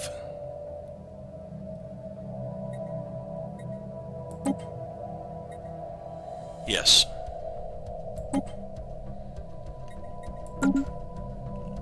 And I'm probably going to get a pop-up tomorrow saying, hey, you need to renew it. Because they, for some reason, have a one-day delay on that when they fix the one-day delay on everybody else's. I'm a little disappointed about the lack of information involving the Uberic Alliance becoming the United Uberic Pact. Was it a rebellion? Was it a liberation war? I have no idea. I didn't get any sort of pop-ups about it. They are a Scalarium under the Tillinesti Hive, who is currently at war.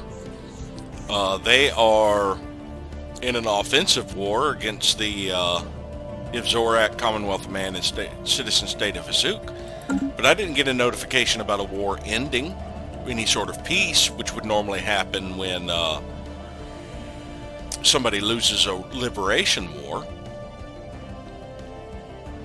Actually, no, I guess you don't get notifications about the end of liberation wars. You also don't get notifications about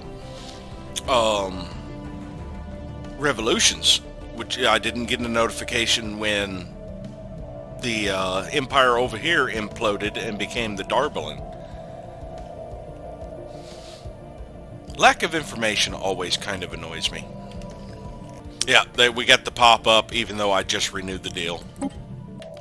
Now, because of that mega corporation ceasing to be a mega corporation, I ended up with a lot of unemployment scattered throughout my empire as merchants and clerks' jobs dissipated.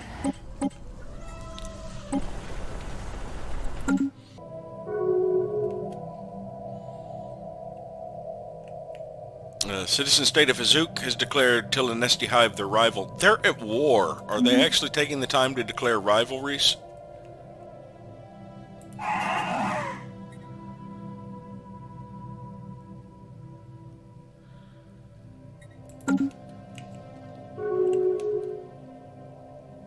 I got a favor with the Holy Gagasi and the Pirac. Minor economic sanctions. Driven assimilators, Prime Awareness are doing that one. We should use a system of tariffs and inspections to encourage empires that are in breach of galactic law to comply with galactic will. Research concluded. Orbital rings allows the construction of massive band-shaped star bases in stable orbit around colonized planets. Alright, so next, the kinetic battery is the large version of, is the artillery version of kinetic weapons. It's only available in large slots.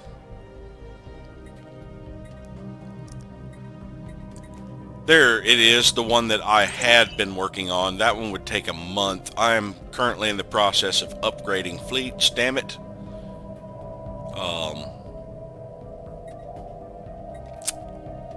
Let's see.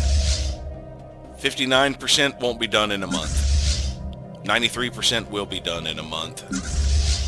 70% might be done in a month. But this one, I don't think it would be done before the month was out. It's got too many ships to upgrade.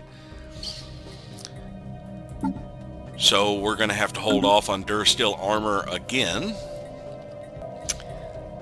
Let's get the mining station output. We do have a problem with our minerals again.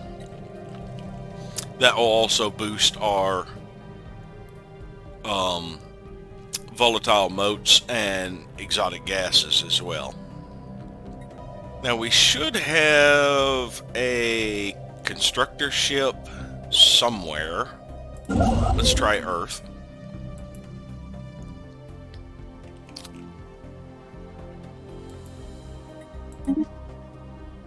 Orbital rings take 50 influence and 1,000 alloys. Starbase variant that forms bands encircling the planet, providing defense and additional specialization. Yeah, let's actually, how long did it take? A little over a year. I need to get my hyperlane network completed first. I'm almost done.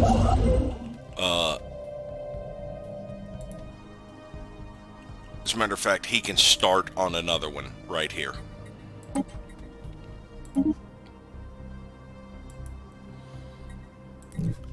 And then move to Faghinajad. Where do I want to? I think I'll just put it way over here.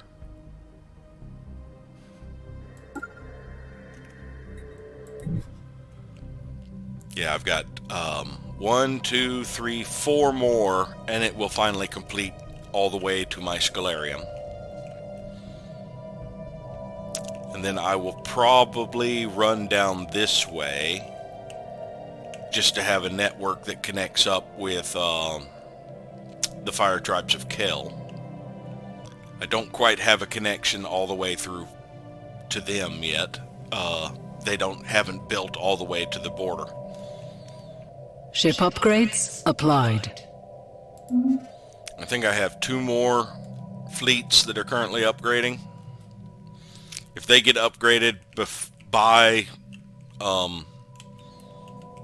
April 1st, I may switch over. They did not. Yeah, they're still in the process of upgrading. It's only going to take First Fleet about 8 months to get down to the Litherian Vortex and take care of this hostile fleet, so I'm going to do that for my allies. If they manage to get over here before I do, I'll just turn around and go back. Yeah, the delay at upgrading that last fleet is it is being upgraded where a battleship is being Ship constructed. upgrades applied. So it only has one shipyard doing its upgrades. Like I said, this is the... Once you get battleships is why you would want multiple shipyards beyond like the two. The special project has concluded. The Tassergoid is an extremely lethal predator that stalks the dense jungle of Nueva Cadiz at night, paralyzing its prey with electric shocks before sucking their brains out with its tube-like mouth. Unfortunately, 3 of the crew members of the UNS Fahrenheit were lost to these creatures before a specimen could be secured. The Museum of Exobiology on Earth will rename one of its wings after these brave officers to honor their sacrifice. Having more than 2 shipyards at a starbase by the time you get to battleships is usually a good idea if you plan on building a lot of battleships. Of course, by then you're probably close to, well, in this game in particular, I'm close to full-on mega engineering, so I can just build a mega shipyard when I need to take care of all my ship construction. Knowledge is the key to the universe. Negative time keys. Our latest advances in encryption exploit recently discovered quirks of physics to require inputting a specialized key before it has been generated. Before it has been generated? That is... Well, it is negative time. Interesting. The quantum catapult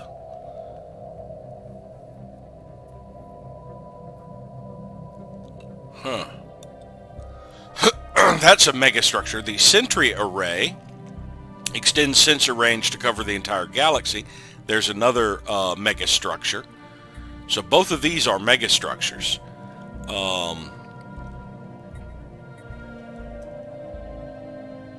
I'm actually going to get started, I believe, on the Sentry Array.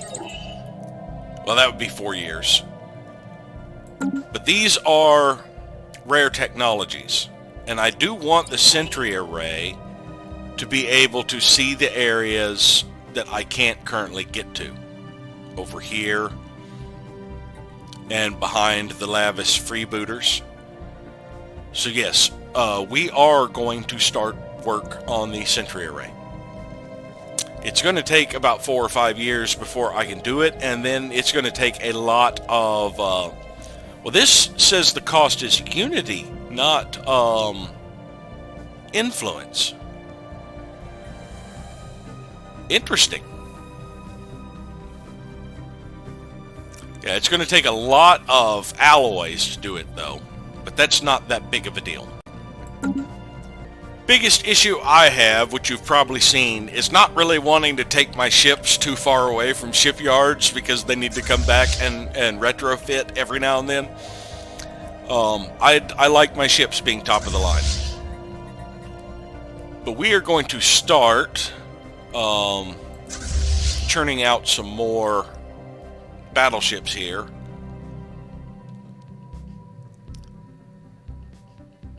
We'll actually queue up here at Yilon. This is a border. Takes quite a chunk of our alloys. Ship upgrades applied. Finally, that last patrol is fully upgraded. They still don't appear to be moving a fleet this direction. And now I'm only 4 months out. So I've already made it halfway. The longest stretch is going to be here, then I'm going to shoot through this section fairly quickly. Because I will get reconnected to their network. Their network is broken, actually. They have a small bit of network right there, and then a bit of network over on this end, but nothing connecting the two yet. I believe this... Yeah, these guys are building hyper relays in the WUA system, the Hoizent system. Where is that?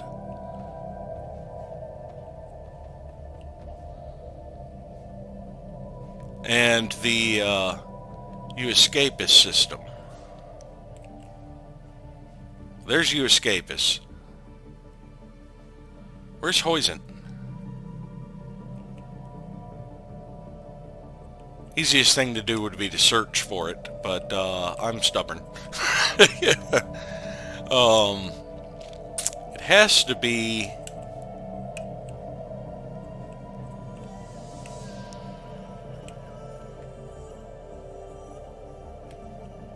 nearby, you would think. Yeah, that's the Wu system, so that will connect that line. One of them is going up here. That one's building a hyper relay there, so those two will be connected. He skipped over. There's Hoyson. That's the one he's headed toward. And the other one is, yeah, that's all three of them. So he is about to connect the hyper relay along this way.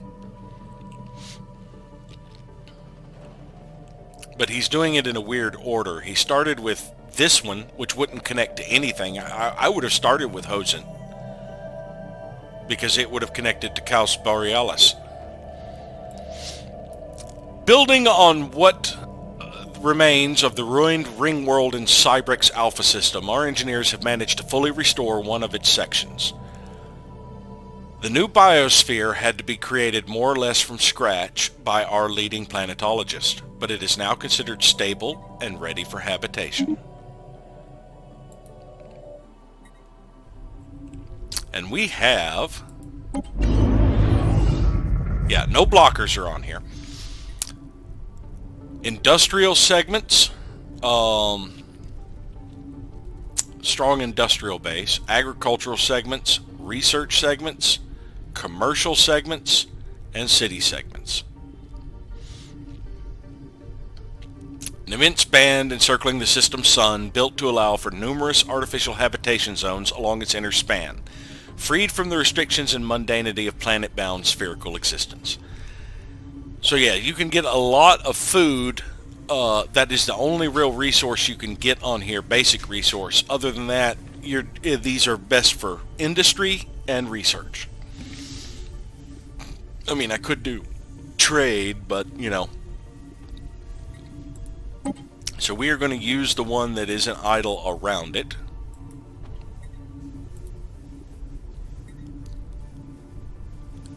San Lucas.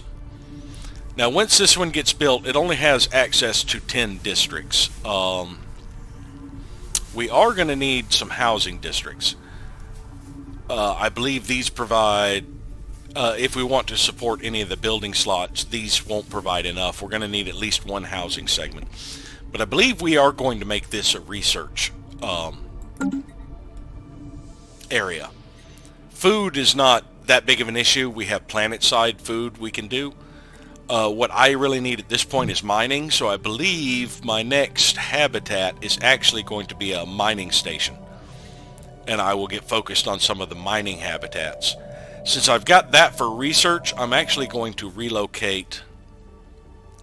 I was going to build a research station over Uranus, but I think I am going to relocate and do a mining station somewhere. Unfortunately, there is no good mining locations around Earth. I've got 2 generator ones I can do, but energy credits aren't really in need of push. So I think instead of building stations around Sol, we are going to look at nearby areas we could build mining stations.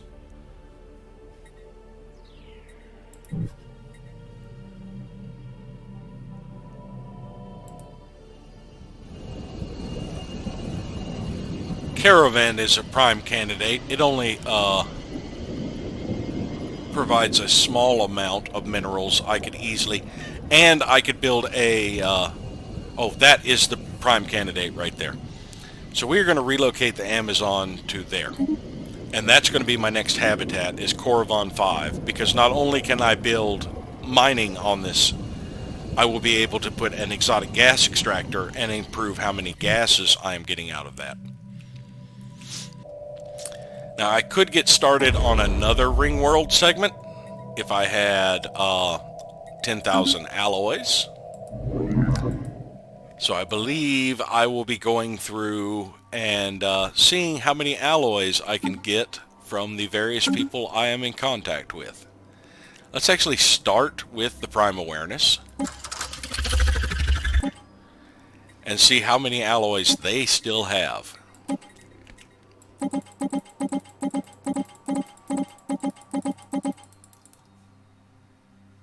They have 20,000 alloys. I could get 10,000 from them alone. Active sensor leak doesn't give them any value.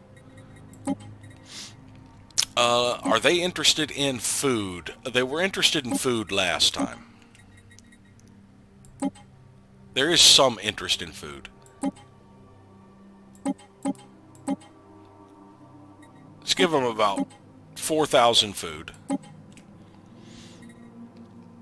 Energy credits, are they have any value in that? No. No, I could give them a whole bunch of energy credits. It doesn't budge that. Minerals, I am hurting on. Consumer goods, you have any interest in that? Yes. Let's give you about...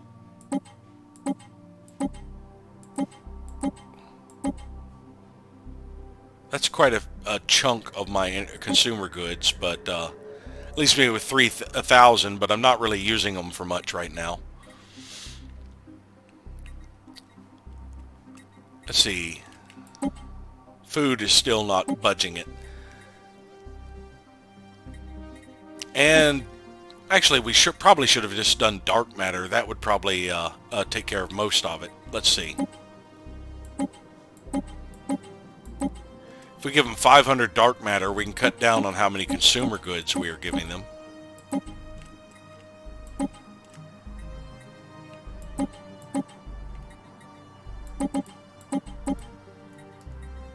Yeah, there we go. 4,000 food, 4,000 consumer goods, about 500 dark matter. I can spare all of that.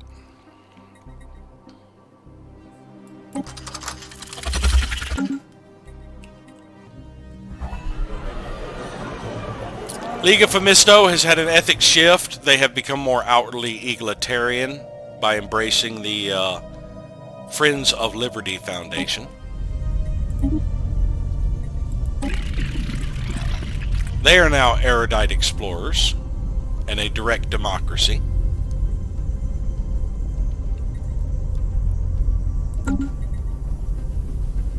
They still only have 2 colonies at this point, though. The special project has concluded. Snerians are large burrowing creatures that live beneath the dunes of the vast equatorial deserts on Yerg Sarund. When these predators sense movement in the sand above, they immediately raise dozens of tall spikes from their backs in the hopes of impaling something edible. Finding a suitable specimen proved difficult at first, until hundreds of tracked, remote-controlled drones were dispatched across the desert in random directions. This led to the discovery and procurement of an unusually large specimen that had grown more than 100 spikes on its back. Where was that one?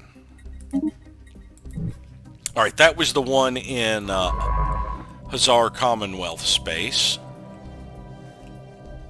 So now he has finished his lone project. We still have these 2. Almost done with the Vile Orinthi. Colony establishment has begun.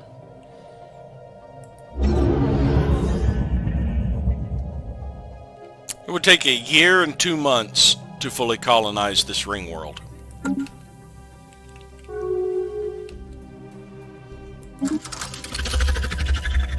They accepted. So I can begin upgrading another section.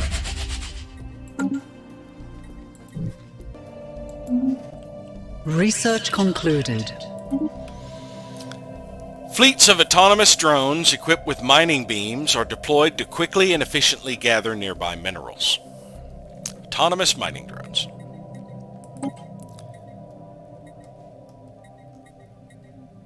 And of course, the one we had 1 day left on is not visible. We'll start working on standardized cruiser patterns to reduce the build cost and build speed of cruisers, or improve the build speed of cruisers. I don't want to get started on another upgrade right now. I am still in the process of churning out some battleships. We're going to make use of these fleets once I get them filled out. Speaking of which, I have enough alloys. I could get started on an orbital ring somewhere.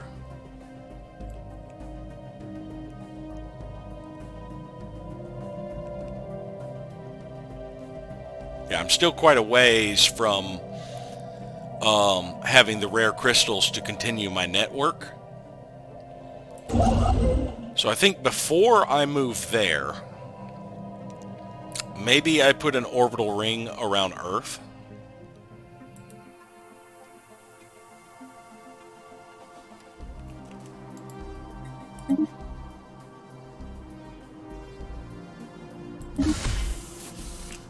Yeah, let's do that. That will let me know, let me test and see if I can still build a habitat over Earth. The special project has concluded. The small rodent-like creatures known as Arinthi are native to Utilization, where their habitat extends across most of the moon's diverse climatic regions. They breed at an extremely rapid rate and seem to have a particular fondness for chewing on electric cables. Procuring specimens was not a problem. In fact, after the initial creatures were collected, more of them made their way onto the UNS Einstein by hitching rides on the science ship's orbital shuttles. Exactly why the Museum of Exobiology requested Orinth specimens remains a mystery.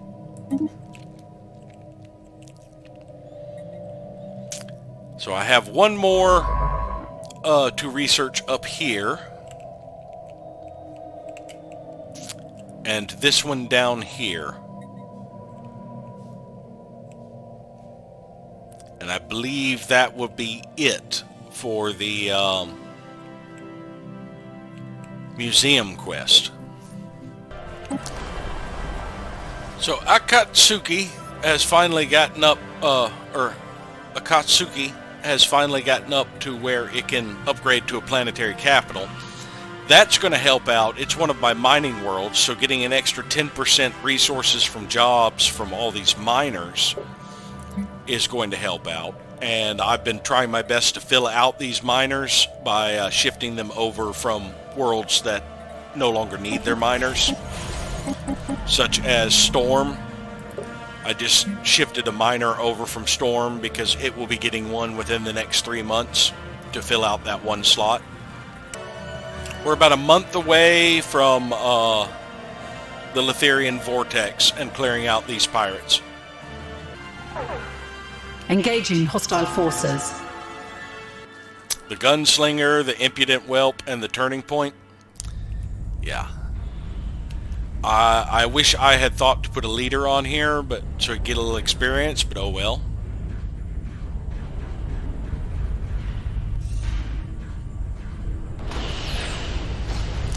First Fleet has destroyed a pirate station in the Letherian Vortex. I recovered 100 energy credits and 180 minerals.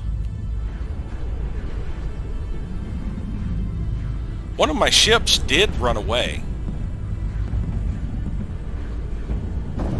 One of my destroyers. Construction completed.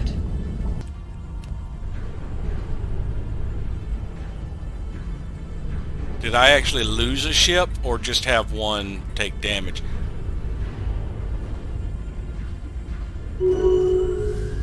I lost a ship. I lost a cruiser in this fight. How? They had cruisers and a galleon. That is how.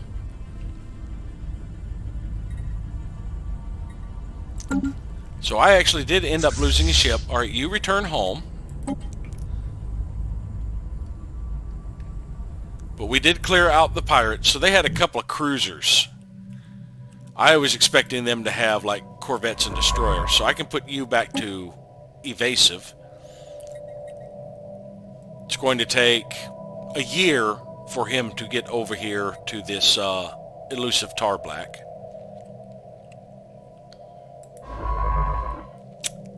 And I'm almost done with the last one up here. Where's my science ship that was over this way?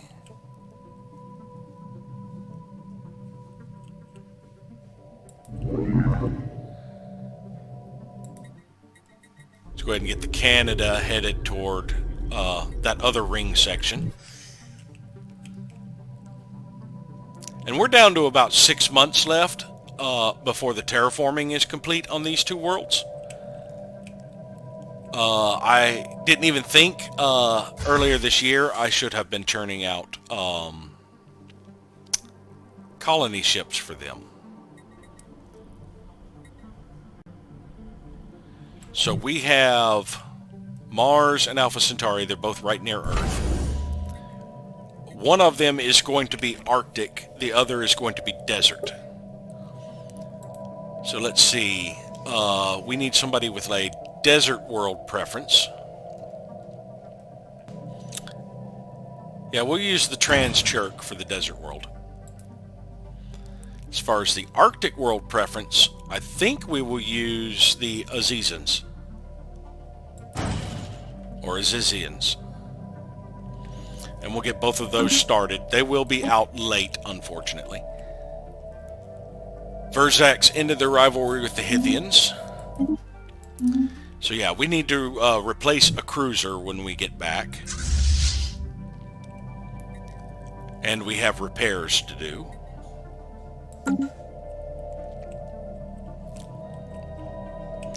I think I'm going to go ahead and end terraforming gases. That will free up some exotic gases. It does make this take a little bit longer, but I was late on getting the ships out anyway. We are still quite negative in cohesion. We've almost lost all of the experience we originally had here on this. We just are not gaining it fast enough. The Holy Gagasi mandate is not even adding in a envoy, which is unfortunate. But yeah, they have opposing ethics with most everybody else here. They were actually a bad choice to uplift for the Fire Tribes of Kel. What they should have done is done covert infiltration to just integrate them directly into their empire, honestly. System survey concluded.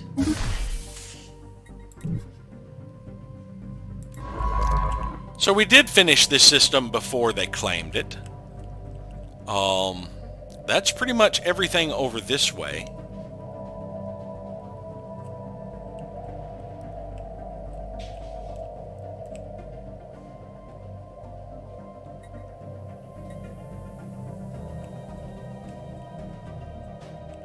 We've got this small section in the Till Linesti Hive, and a small bit in the Uberic Alliance, which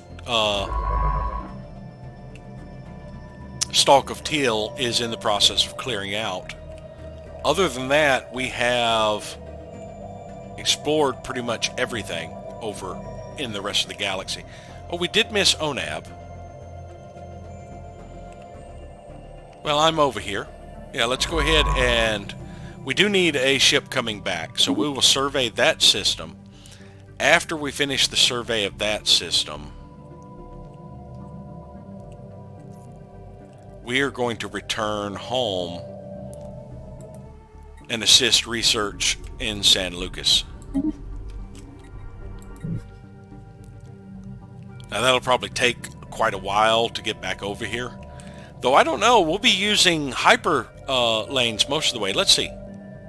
Yeah, well, it's going to take 8 months, or almost 9 months, for him to get over here to do the surveys. right there. But he is traveling quite a ways. Let's see, there's no network here. It takes him a while to get to the network. But he's going to shoot through all of this area with the hyperlane network fairly quickly till he gets there. And then it is slow going to there. On the return trip, he's got a hyperlane network pretty much connecting him almost all the way back to my territory. And then a short bit there that's outside of hyperlane network before he gets back. Probably will end up adding a hyperlane to Cybrex itself.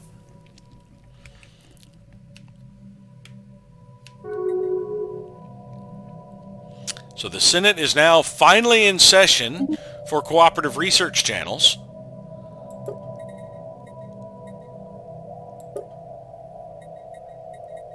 Commonwealth of Man, Verzak, and Prime Awareness are the ones that are against it. But it's going to pass. Building a Better Tomorrow is a new one that popped up here. Progress cannot be limited by any obstacles that stand before us. Let us share techniques with one another to build in harnessing and dominating the natural world.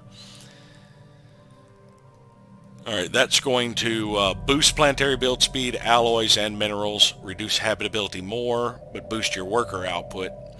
And they keep doing these economic ones that benefit me more than anyone else. Well, I don't know. The Prime Awareness's economy is a little bit stronger than mine, actually. Yeah, they're about 600 more points of economy than I have.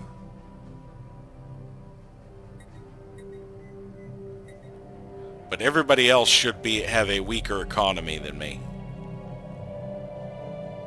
Now that was 600 points before the multiplier, because yeah, everybody else has a fairly weak economy compared to me, but the Prime Awareness has actually been catching up.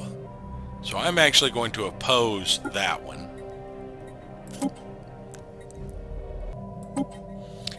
I'm actually going to support all of the sanctions. That still doesn't push them up to the top, but it does get them fairly high up. But yeah, I'd like security contractors to pass pretty soon. I actually could use a mercenary enclave. Yeah, the Hussar already have a mercenary enclave. They have the Black Tower privateers set up here. They must have gone a military... Well, they were hegemonic imperialist originally. But they must have gone a militaristic route early on. I can renegotiate the terms next...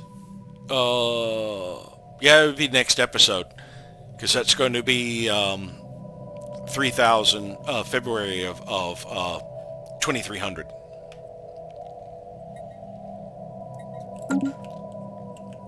Yeah, I like to regulate the AI's expansion. Because once you regulate their expansion, it kind of cuts down on their willingness to do wars of conquest and wars of territory. And we got a favor with the Fire Tribes of Kel. So I am able to upgrade a few more research complexes now that I have more available exotic gases. I could take that to move some of these off-world, but I'm going to hold off on that right now and upgrade some research so I can start pushing my research a little further again. I do have quite a surplus of consumer goods, and so those are the jobs that I want to get, is ones that involve using consumer goods. Also, since the current president of the Galactic Technologies Alliance has almost completely destroyed our cohesion, I am going to make the effort to repair it. I am about to pull out all of my envoys from everyone except for my subjects. I believe they can last a year or two without me improving relations. And my spy. My spy is staying exactly where he is.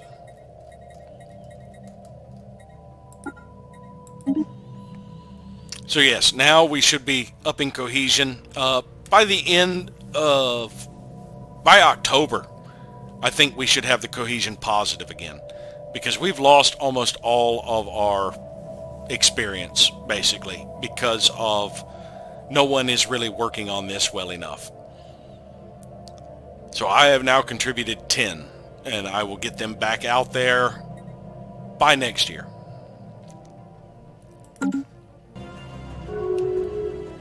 So our active sensor leak with the Uberak Pact has timed out.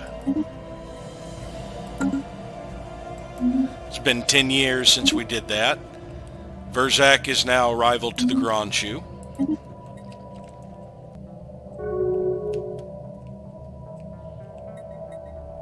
Oh, there was a void spawn in SCAT that prevented me from surveying the system.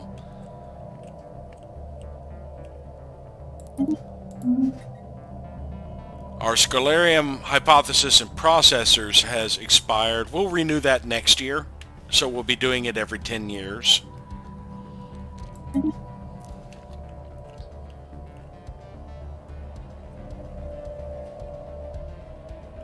Or we could actually renew it next month. Because there is a bit of creep for them to re-accept it. It's not like deals with the mutagens and such, where they auto-renew. So let us do a trade negotiation with them.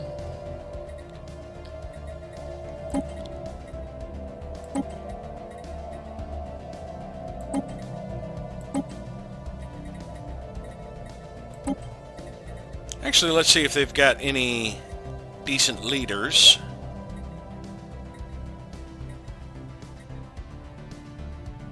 A Scalarium observer who is mindful. Do you guys value dark matter? Not enough. I could give you all my dark matter and it wouldn't seem to make too much of a difference. What about 100 exotic gases? That does seem to make a difference. I wonder how many favors I can still give you. 2 is sufficient. Yeah, 180 dark matter and 1 favor should be enough to get this. New proposal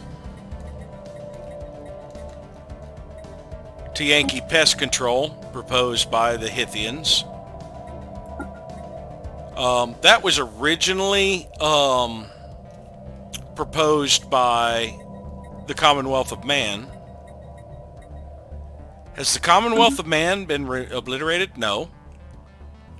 But they pretty much have. They have one system that is still theirs. Commonwealth of Man is about to be destroyed, I believe. Because they lost the systems they had overtaken over here. Yeah, it looks like the Verzak and the Tilinesti are about to carve up the Commonwealth of Man. And because they're about to gain a whole bunch of territory, I believe. Because this is a war of conquest. Since they're about to gain a whole bunch of territory, that is very likely. Actually, they probably don't have claims on all of these. So it actually isn't as bad as it looks, I don't think. I don't think they're going to be completely wiped out. This is probably not a total war. But Commonwealth of Man is about to lose some territory, I believe. They are getting their butts kicked significantly.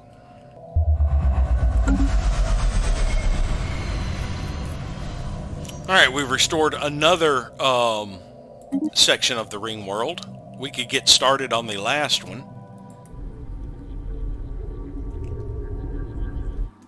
Is my colony ship...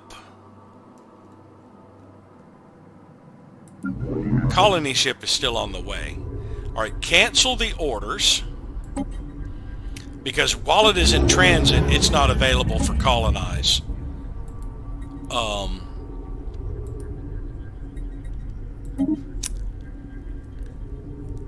And this is probably going to end up being another research segment. We will probably make this a research powerhouse. We might make a little bit of industrial, but we would need more mineral upkeep to really handle industrial there.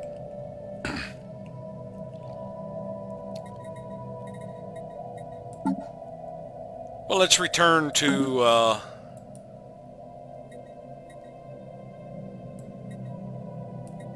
the Prime Awareness and see what they have in the way of alloys.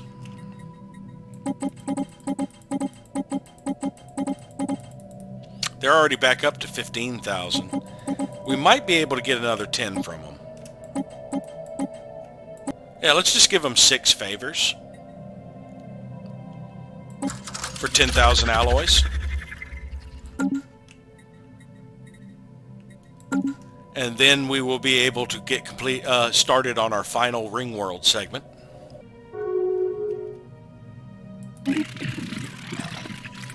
Pierarch agreed.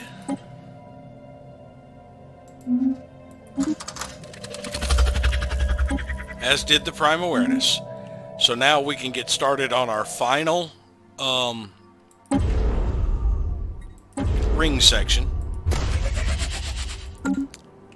And then this ring world will be fully operational.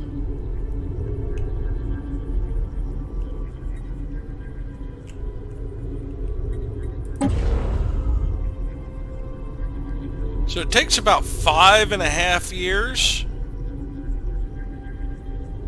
or almost 6 years.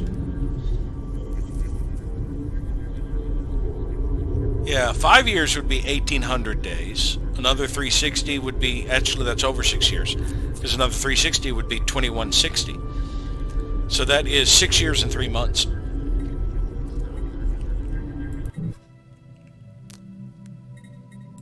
Yeah, in 6 years and 3 months, Cybrex Alpha will be fully restored. And we're about halfway done with the orbital ring in the Sol system. It's got some visible construction going there. That's pretty neat.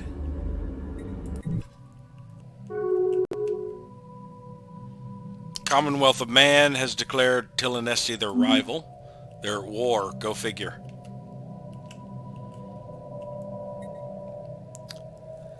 The legacy of the Vengralian Trium is also the legacy of the Orlan Star Merchants.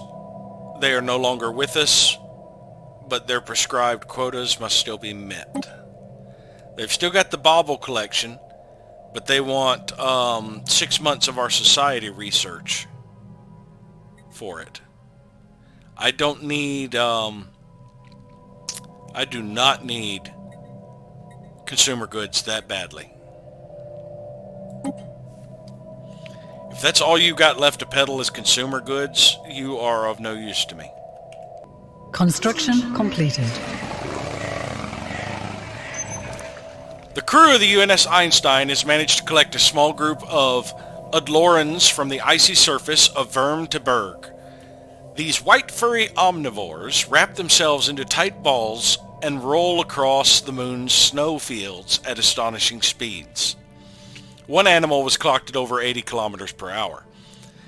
This aided in their detection, since the passage of their rolling forms kick up huge plumes of swirling snow. And that should be the last one in the Pirac area, so he is returning to assist research. I believe all of my existing fully upgraded star bases are done with all of their construction. I just have 4 more left to upgrade.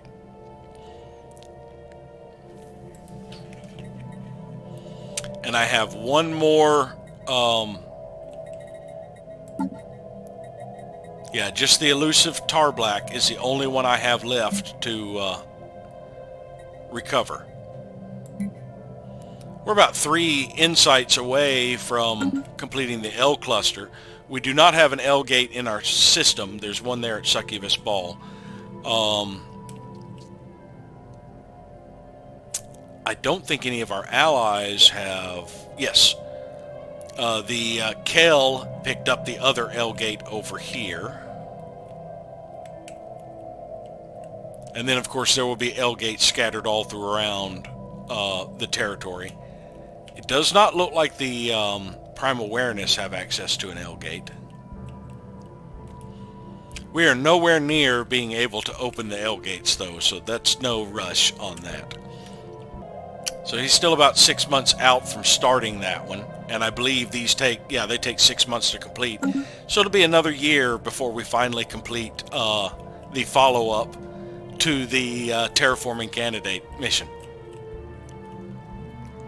A new world of opportunities awaits.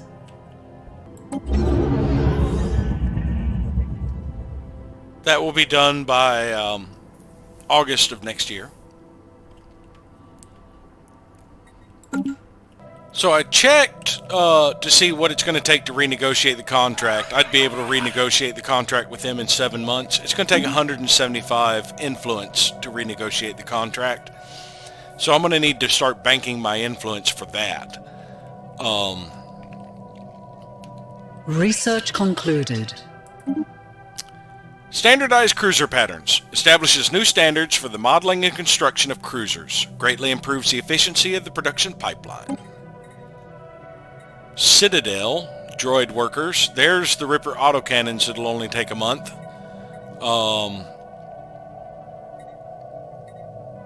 We're actually going to go for, I think, minerals. Because our mineral production could use some more help.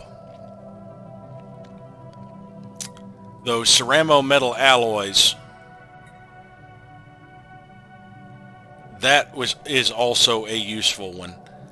I could use more alloy production, but we are going to go for the minerals. It'll only take about 8 months. We're getting the bonus through the Alvatharians and the GTA. And we will have major capital buildings in 2 months. It's really only going to affect our oldest colonies. The ones that have managed to get up to a population of, let's see. I think it's the system capital. So it would be through...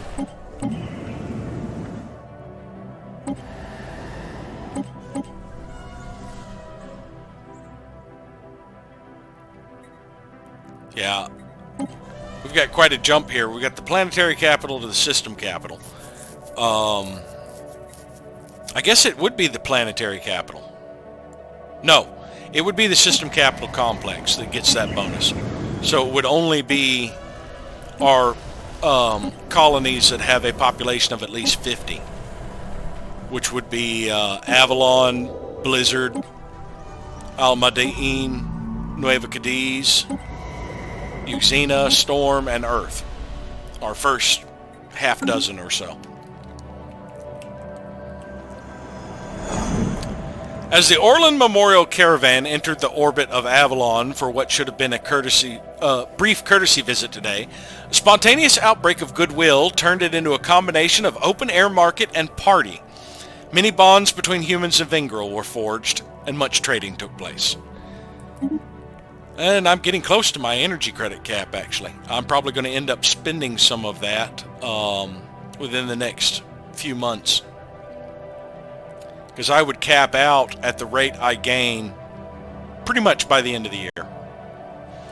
So I might end up spending some of that in October. I wish I could get the artisan troop to let me exchange energy credits for influence. I have not gotten a update from them, a newsletter, in a long time. Knowledge is the key to the universe. Maximize productivity. Continued advancements in technology allow our most developed planets to reach productivity levels unheard of in earlier times.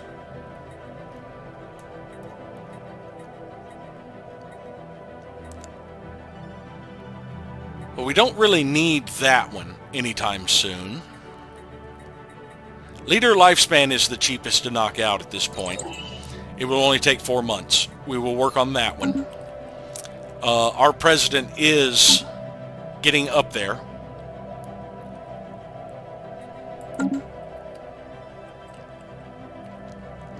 As are many of our really experienced scientists.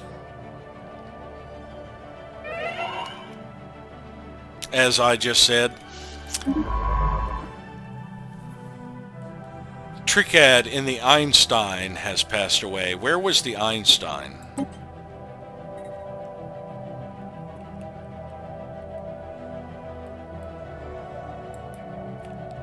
The Einstein was on its way to Plessis to assist research. Now, we had just gotten a leader.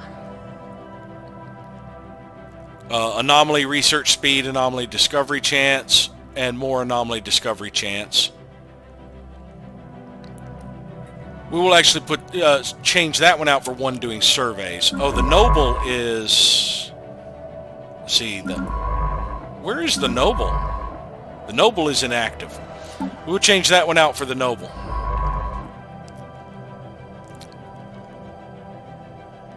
There is a system up that way, and we do not have sight on those two. Let's go there and see if that's one that is part of somebody's empire. I believe it is going to end up being one. And after we get that, we will probably end up headed back over here and see if there are any systems in this vicinity we can still survey. Now the Einstein, we need to put Stalk of Teal in there and have them return to Plessis to assist research on Ultinia. A new world has been colonized. First fleet has been fully repaired, finally. I've already started reinforcing them. Fourth fleet, I think, is the closest to being fully reinforced. Yes. So I will spend my alloys on that.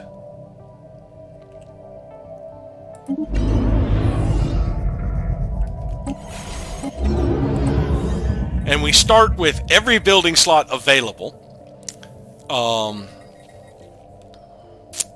We are still going to start as a colony. That boosts amenities, happiness, and stability. And it improves the chance people will resettle here. But yes, this is going to end up being a research. Yeah, it provides just enough housing for the jobs. We are going to need other things in the meantime. Now, habitability on a ring world, let's see, it doesn't give the base habitability there. I'm assuming the base habitability is 100%. I won't know until I get some non-humans on here. Right now we have...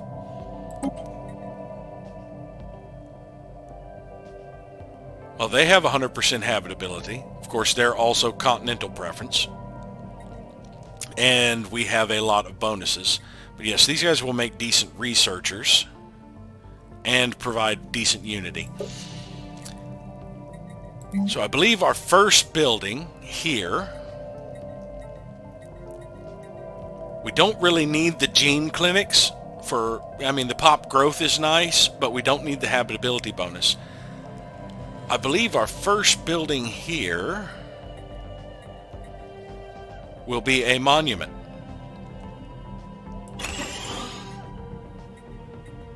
Oh no, better yet. This is a way to get research right off the bat without having to spend exotic gases.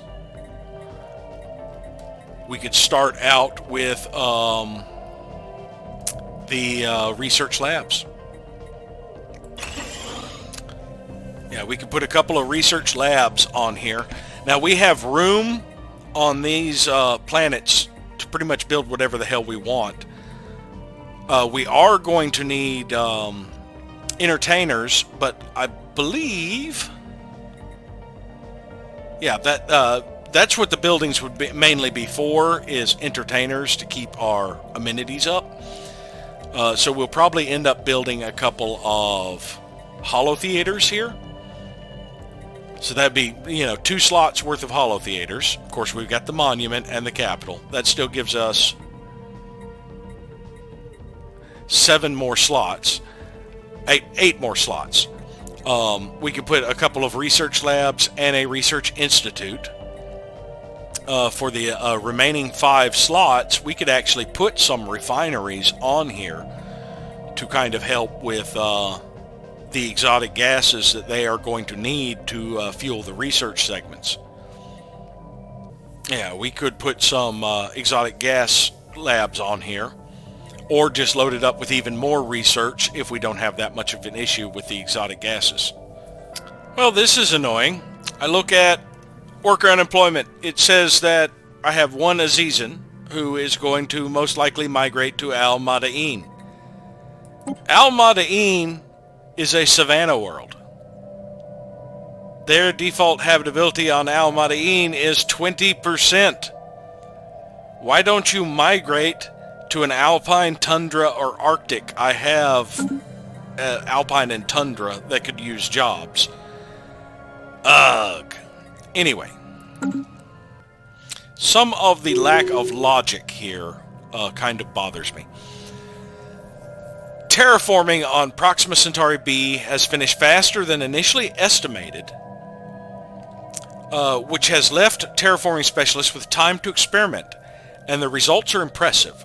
The planet's natural traits have been enhanced to be both aesthetically pleasing and utilitarian. So that would add 10 amenities, or I could add happiness pull. I could give it either 10 amenities with engineered nature, or happiness and immigration pull with natural beauty.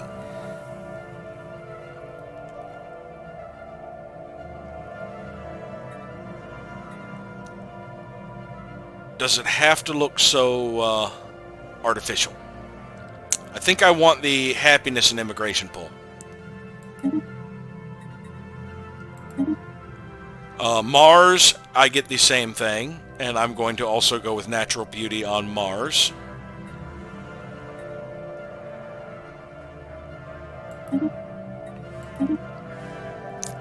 So our terraforming is now complete. We do have some blockers to remove there. Mars would be a agrarian world. I kind of wanted mining districts. Proxima Centauri B, we are going to put mining districts on. Now, it is limited in how many districts despite its awesome size because of the tidally locked. In the end, we will only get... well, it's only knocking off 5, it says. No, maximum districts are 10. Period. Because of tidally locked. But the planetary features are showing 5 extra being blocked.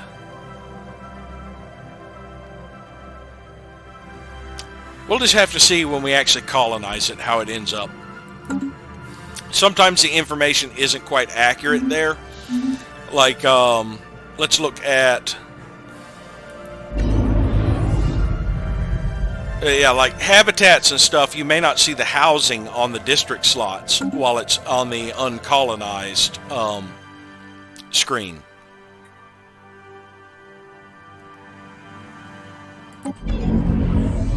Once you start colonizing it, this stuff updates a little bit more properly.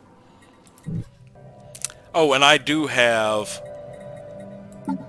I forgot, I have 2 extra starbase slots. I could drop Fortify the Border right now.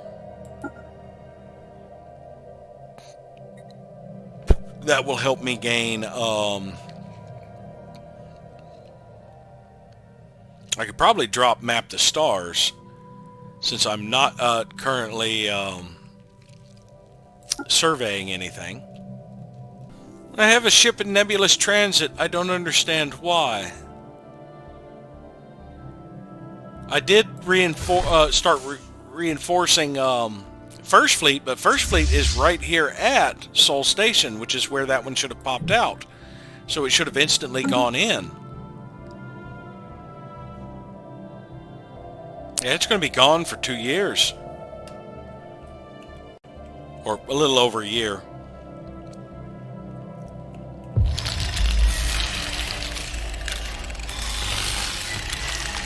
Okay, the Pirac hierarchy now has post-Piracs. They have embraced cybernetics.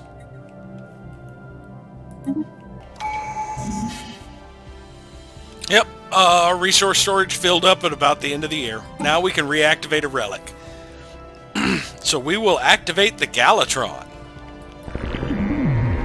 Beggars can't be choosers. We got 5,000 alloys. I'm not choosy about that at all.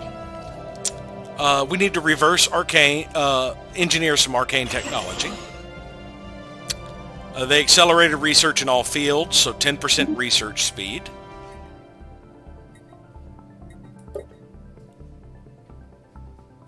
Be about a year before we get our next tradition. Since this one adds to starbase capacity, I think I'm going to go through this line first. This one does now give us unity from defensive armies, so that one is very useful to boost how quickly we gain more traditions. But the rest of this line is nothing I would need to worry about till I actually go to war. I mean, I could pop that one for the extra unity, but that's just going to delay before I get more starbase capacity. So yeah, I think I do want to go with Defensive Zeal so I can get Fortress Doctrine as soon as possible.